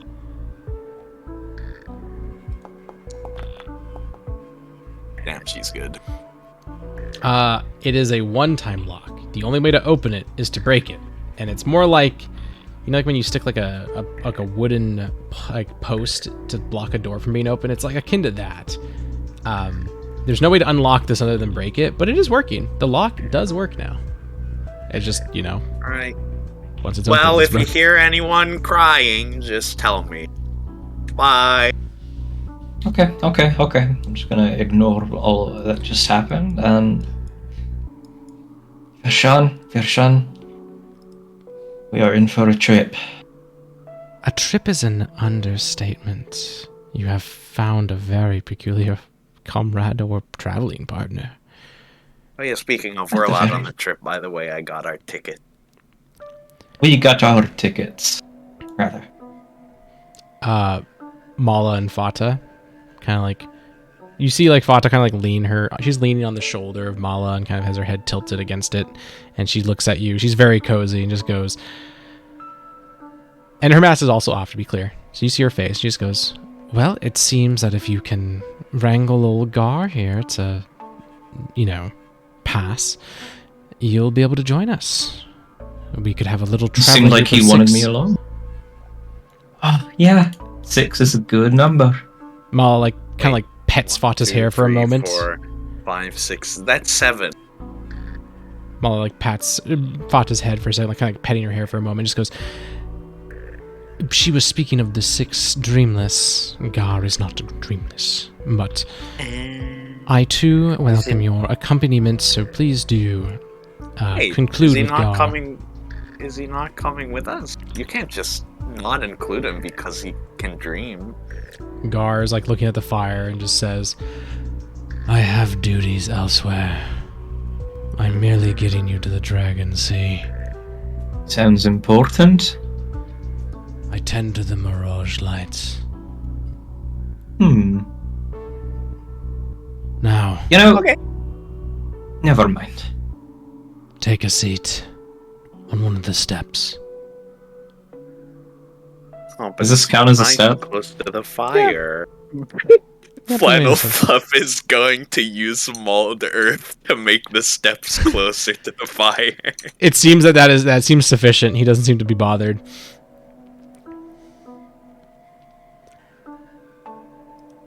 I should have picked that up. Flannel Fluff just fucking rips into the step and moves it forward a little. Like it's a fucking accordion. Yeah. It gets stretched out like if you stretch an image too much in like a word.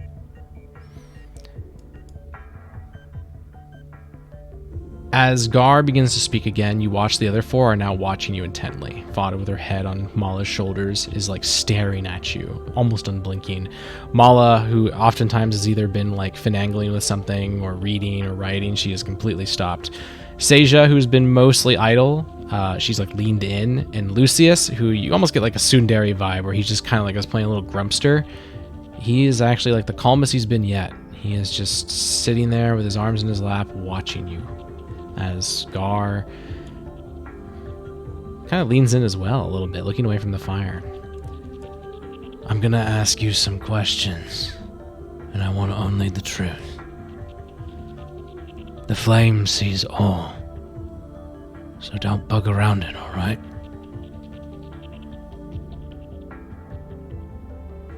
Pretty sure the flame met my hand close and personal. Flames don't really have eyes, but I'll believe you. Alright. Lock, She is once again refraining from laughing. lock sights with the flame. Do not look away from it. Yeah, where am I supposed to look? It doesn't So have this will be eyes. anything new. She looks. Alright. State your age.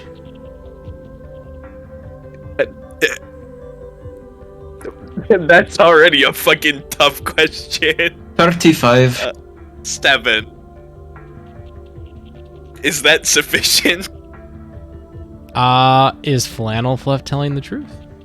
Flannel Fluff is telling her truth because she Yep, doesn't that- know better. You get what I'll explain out of character is that this is similar to like a zone of truth. Okay. As long as She you're- is telling her truth, yes. Yeah, and as you say that, the fire flares up a bit, and Gar looks at the fire for a moment, and he seems to you don't know what he seems to understand, but he understands something, and he goes back towards you and goes, "You were both dreamless, correct?" Yeah. Damn, these questions are hard. She bites her lower lip. Have you ever been to the dream? Nope. I feel like that's a cheat question for me, isn't it? I've looked Actually- inside. Actually, Dreams been come there. to me a couple times, actually, but I've never been. What were you gonna say, Kels? He clarifies and says, "Actually, been there." No, don't believe so. The Unless I nightmare. got really unlucky, didn't know. Once again, looked, not been. Nope.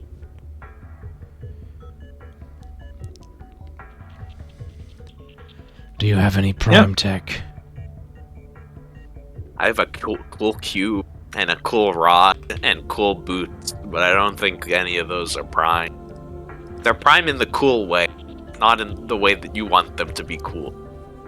Cecily just grabs the hilt of her sword, and it has like this durable looking but very thin kind of string attaching it to her body, and she just kind of lifts it up over her shoulder and says, "You know, now that you mention it, this is actually what I used to drain Ursus, so pull it out of a rock." Mala and Fada have seen it before, but they've never seen you like brandish it and like show it to people, and they are very much like glued to it. Their attention is focused. Similarly, Lucius and Seja, they've never seen it before except like it was on your back when you were walking around, and now that it's out, they're like, "Wait a second, that was prime tech?" Oh wait, is the sword's prime tech? Yep.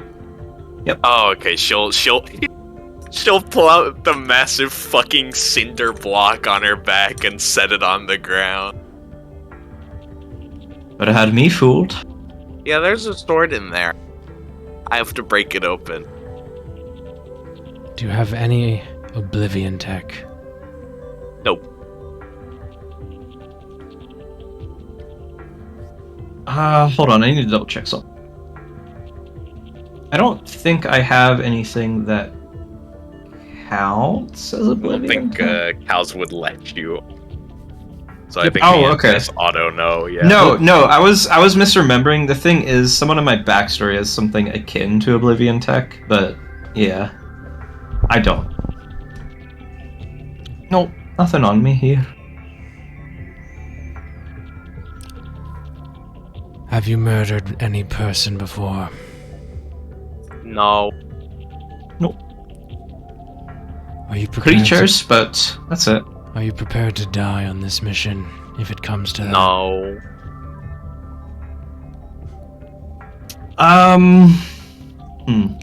You know, having been a wee bit close to death before, I would say the answer is that I'm never ready, but you gotta be when it happens, so why not?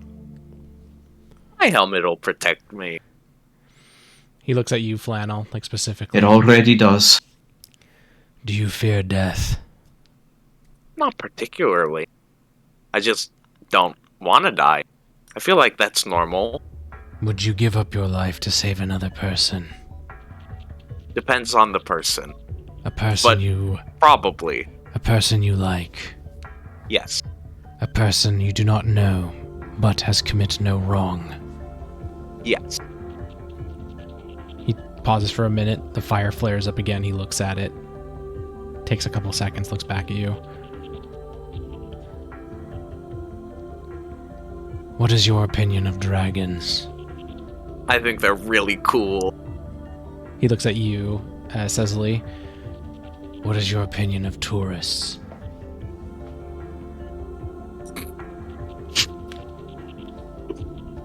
She does laugh with a closed mouth. I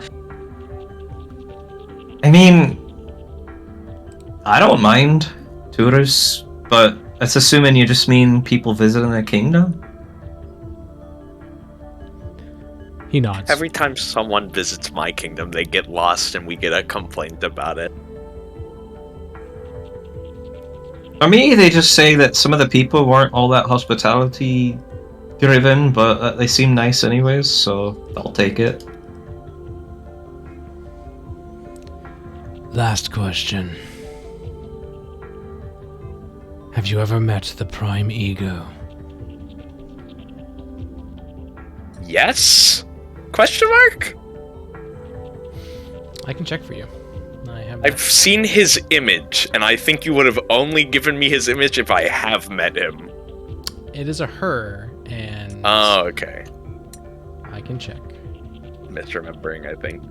I thought they were present at the competition.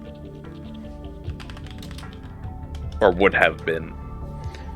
I'm double checking for me. They are at a lot of them, but not every single one of them. Yeah, they would have been present probably at that one, I'm guessing.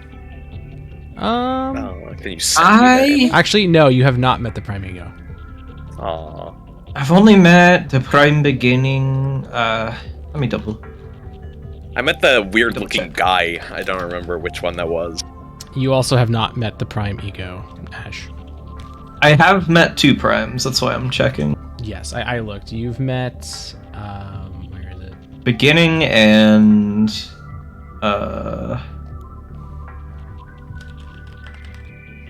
Fuck, Rue? Yeah, you've met, I believe, Rue. Yep, I met Rue. You said I would be familiar with them because of something? Yep. So, yep, neither of you have met the Prime Ego. No, just Beginning and Rue. Just the beginning. The fire flares up, and he looks at it for like a solid 30 seconds. And during this time, you like hear Lucius cough again, but it's not like trying to drag attention. If anything, he coughs on accident. He gets like worried, and he kind of slinks back a bit. I think we really need to get that guy some medicine. Seicho will just clarify, or not clarify, but kind of like assure you, they're fine. They just are bad with words. So they cough? He goes, yeah, just don't worry about it. All good.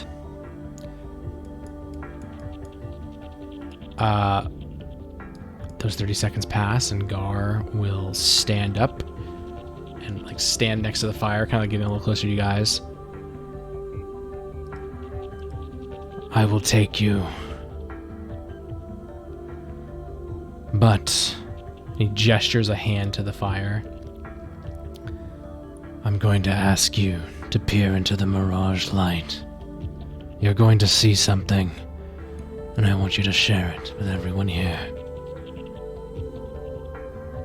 I will stare with utmost intent. I'll stare with a mild amount of intent.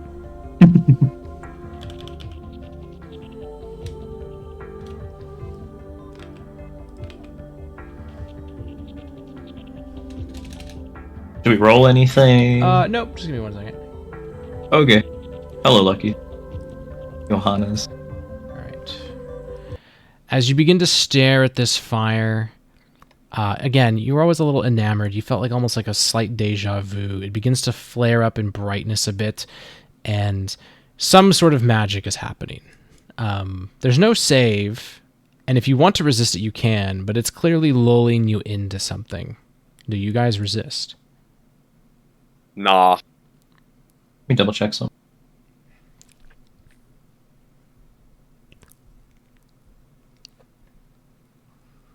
Is this relevant to a creature reading your thoughts, determining whether you're lying, knowing your alignment, or knowing your creature type? Technically, no, because it's not a creature. Actually, this actually is hilarious, because while I was telling the truth in the Zone of Truth, my ring What it protects is you from immune lies. to magic that determines whether I'm lying or not. Yeah, so it's funny. Like he would have just assumed you were truth every single time, regardless, because of how this works. He basically, yeah. Okay. Yeah, all good. All right.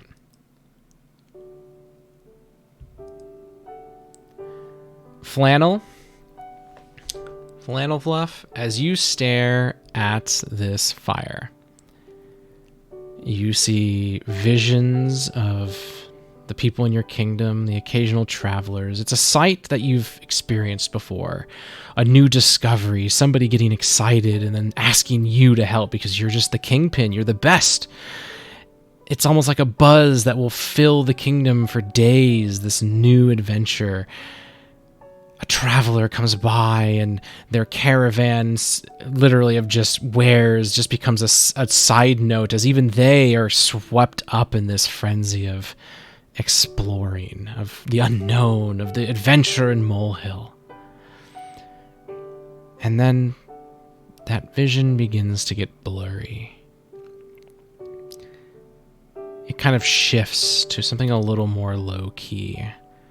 A drink that somebody is tending to as they sit at an ancient bar top in a building that has been abandoned a millennia ago. A break. She would know. A pause. Who it is, you're not entirely sure. It's somebody you've met. Heck, you remember this happening, but for whatever reason, you can't really recall who it is. And as they tend to this drink, swirling it a bit, their voice is muffled. It's as if you just can't grasp exactly what you're trying to remember, but again, it's happened. You're sure of it. Even though you can't make out who's saying it, you do pick up what's being said, more or less. These times are great. I kind of don't want to leave. But I have to. I said this would be the last one.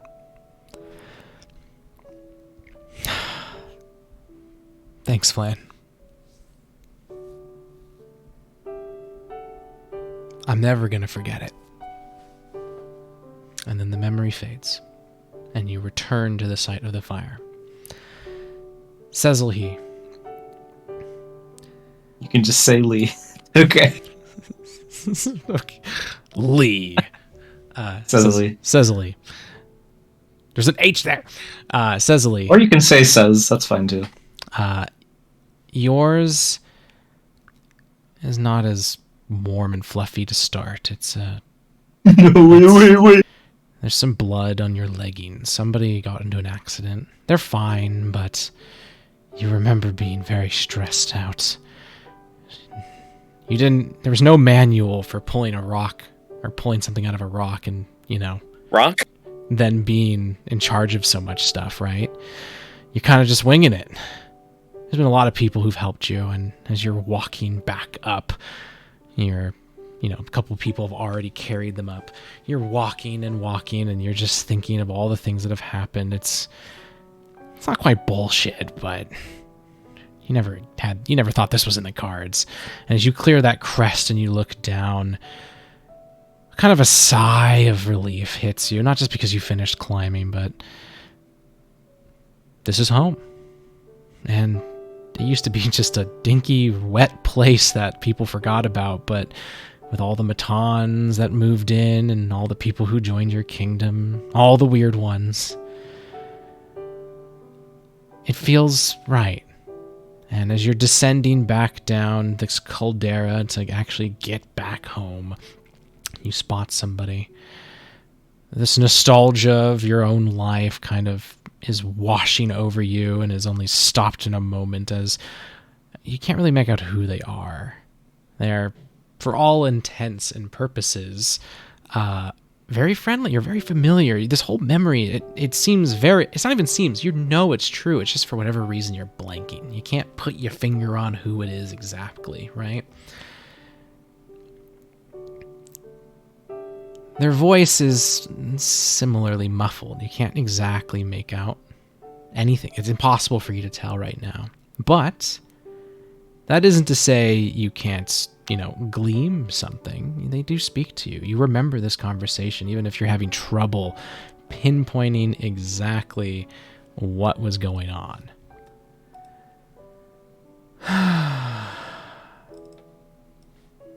It's a good thing we have healers. I mean, I told you the hospital really should be staffed by Matons that know a little better, but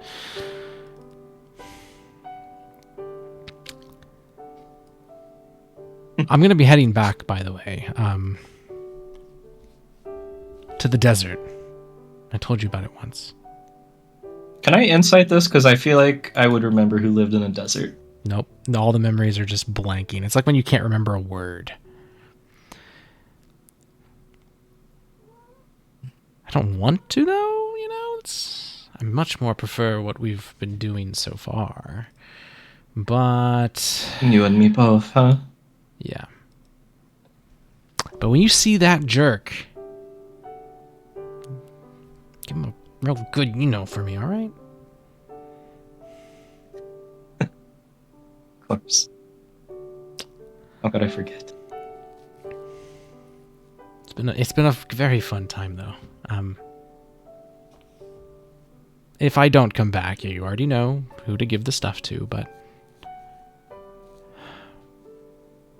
Of course. But...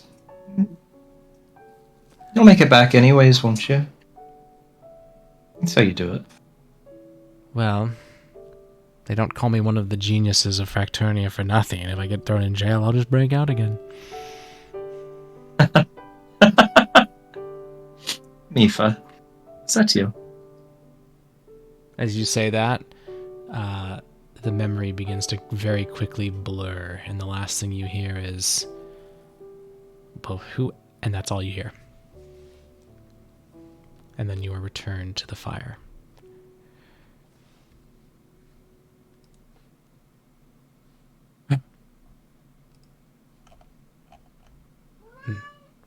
What did you Hopefully. see? It was a memory of a non-lethal injury that happened in my kingdom. Someone was seeing themselves off back to the desert. So, however much you can... Which desert? They didn't specify, did they? No. And these memories No. are very, very hard to piece together and pull back right now. They just said that if they get thrown in the jail, they'll just break out again.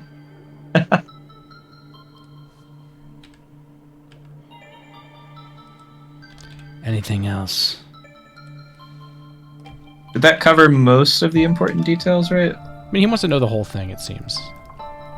Oh, okay. Yeah. If there's other details I'm omitting, then Yeah. like on accident, then I'll give them to him. You tell him how you climbed up the thing and you saw this, and Mhm. he asked you again, do you recall what desert? I unfortunately do not. He You nods. said just said the desert. Understood. He looks at you, Flannel Fluff.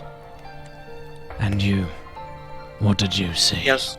So there was this guy, and I think it was the second bar we'd ever made. Pretty rough because we made all the tables upside down. Don't ask. He was like, yeah, I wish we could do this again, but I'm not gonna be able to because I said this was the last one, and that was it.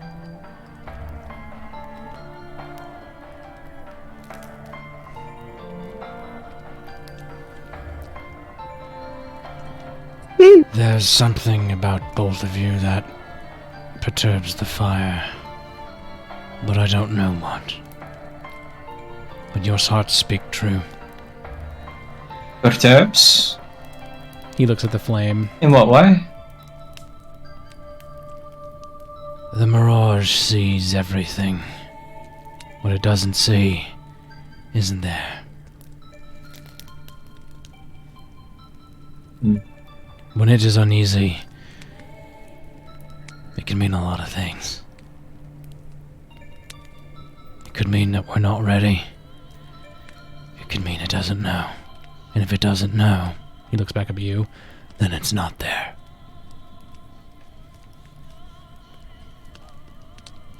Pack your things. We're going. She grabs her bag and gets up and just goes, well, uncertainties never stop me from breathing. He steps up to these steps, and he like says to the rest of you guys before you, but you can get ahead of him. It's not like he's ahead of you no matter what, but he says to anybody still getting their stuff. We march north 20 miles. There will be a dock there. From there, we will put you on a ship. That ship will go north. There's one thing you need to know. The Dragon Isles. The Dragon Sea. It is in every sea. Those who have stared into the mirage and been accepted. You need only be on the right vessel at the right time. If you wish to go there, you will arrive.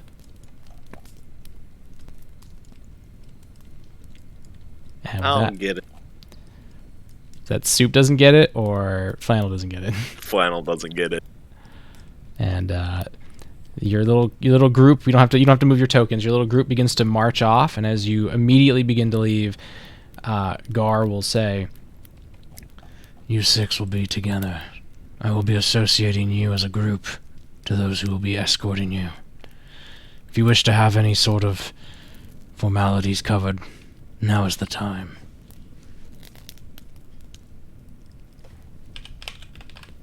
You guys are walking, by the way. Like, he's not waiting. He's like, let's go, you know.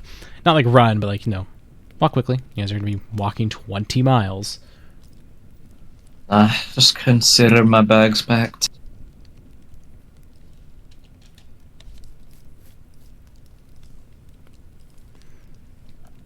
I'm a big fan of walking, but I like digging more.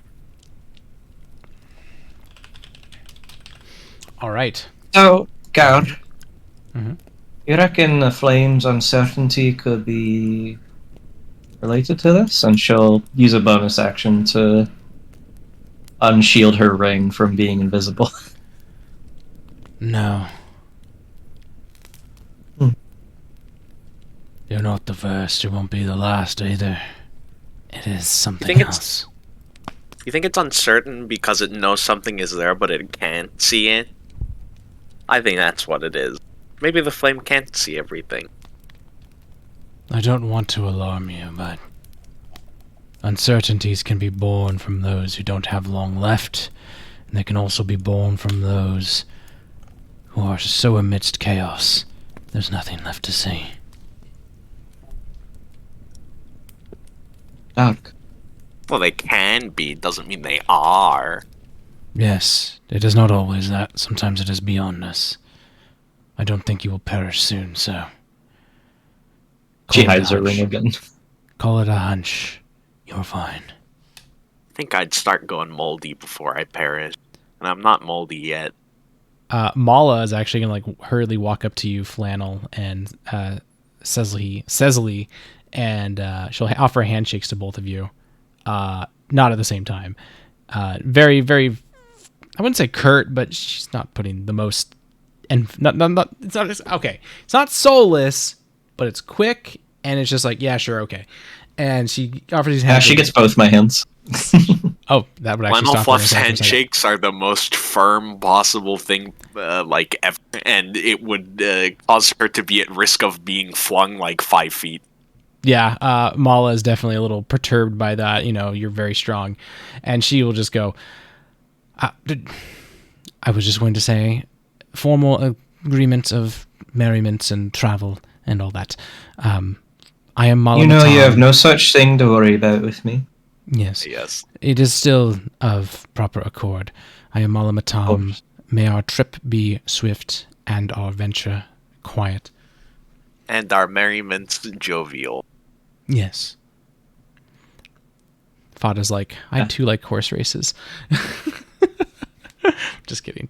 Fada will also offer handshakes, but hers are like, there's no seriousness behind it. She's just kind of following in the lead. She gets the same one Mala does. I believe there's music playing in another space that I can pull from. I think this is a bar in Gathera, as one of the rings that floats around her widens. The stars. See if I recognize it. The stars begin to space a little bit, and you start to hear. Do I recognize this? The song? It's. I've been to Gathera a lot. Yeah, it's played in many places, but this is a classic from Gathera. It is seen Oh, as yeah. one of like the most iconic heroes' tales, like drops for a song, like the beginning. Like if you're gonna tell a story that's like 20 minutes long, this is a great way to start it. And other than that, Gar doesn't seem to react, but Lucius clearly grunts in some sort of disapproval. But Seja kind of like punches his arm, and she just goes, "I think this is a good one. What is its name?" And Fata will just say, "I'm not going to spoil an artist's work. Go find him yourself. They're in Cathera." She speaks truth.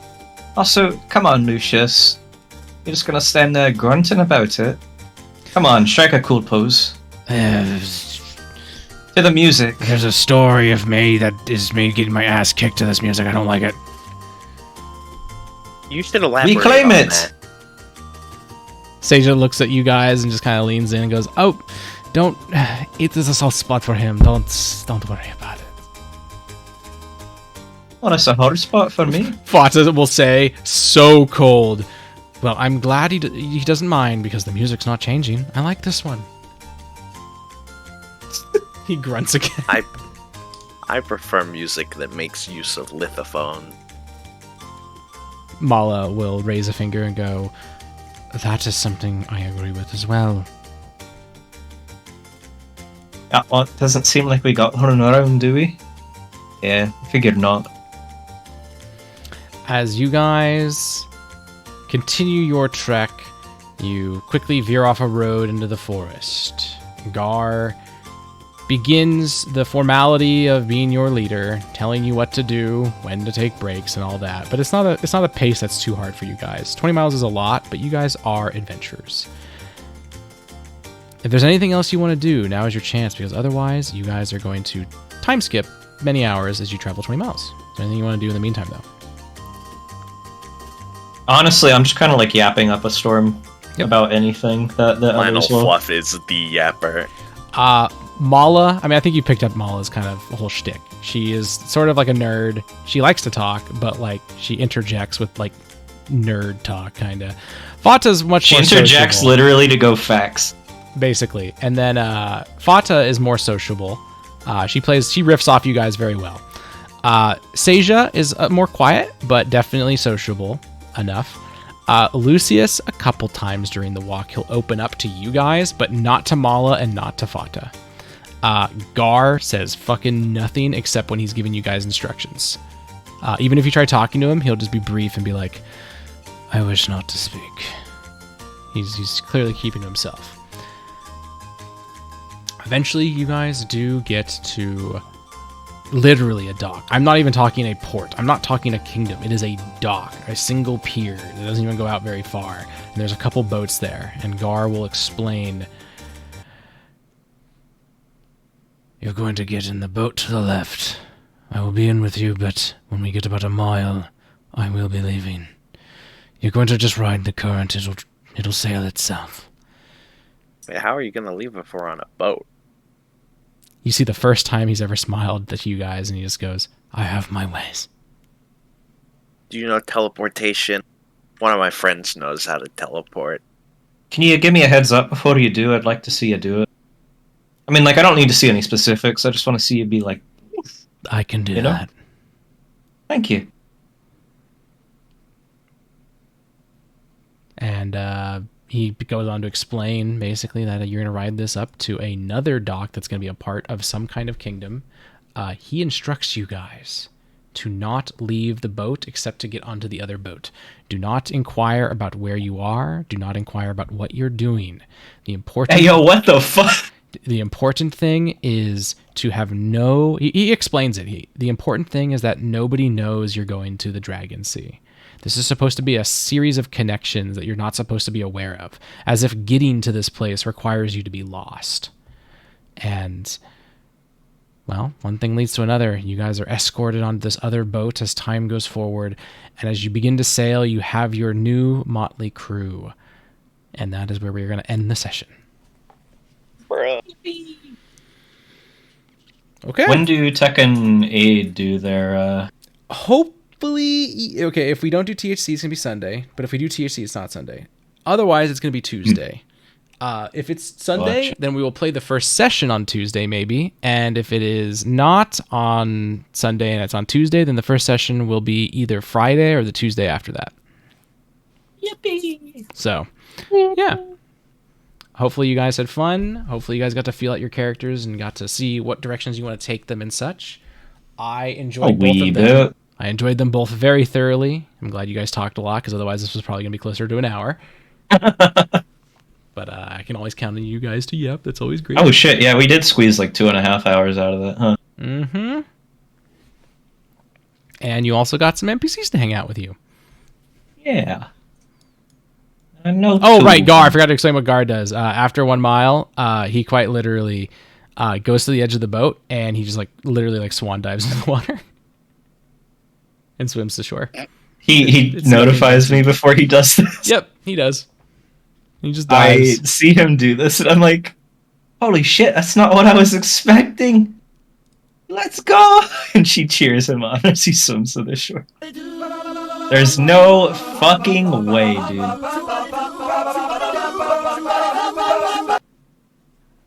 I can't believe this. Gals was waiting for that. Yeah, I fucking bet I he was about was. to say, like, I didn't remember that being part of your world. When did that come in? Dude, I thought I like got whisked into another tab on accident. But yeah, hopefully you guys had fun. Yeah. We will see where the adventure goes forward. Like I said, I enjoy your characters a lot. I'm probably going to mispronounce Cecily like a million times, but eventually... Sizzly. Sizzly. Sizzly. Sizzly that. Yeah, say it more like sizzly. Like Sizzly. bacon. Cecily. Sizzly with an E. Selzahi. Sizzly. It's the Wawa Don't you sizzle. like that bacon when it sizzles? Don't you like that bacon when it Heck sizzles? yeah. Lilac, I unironically love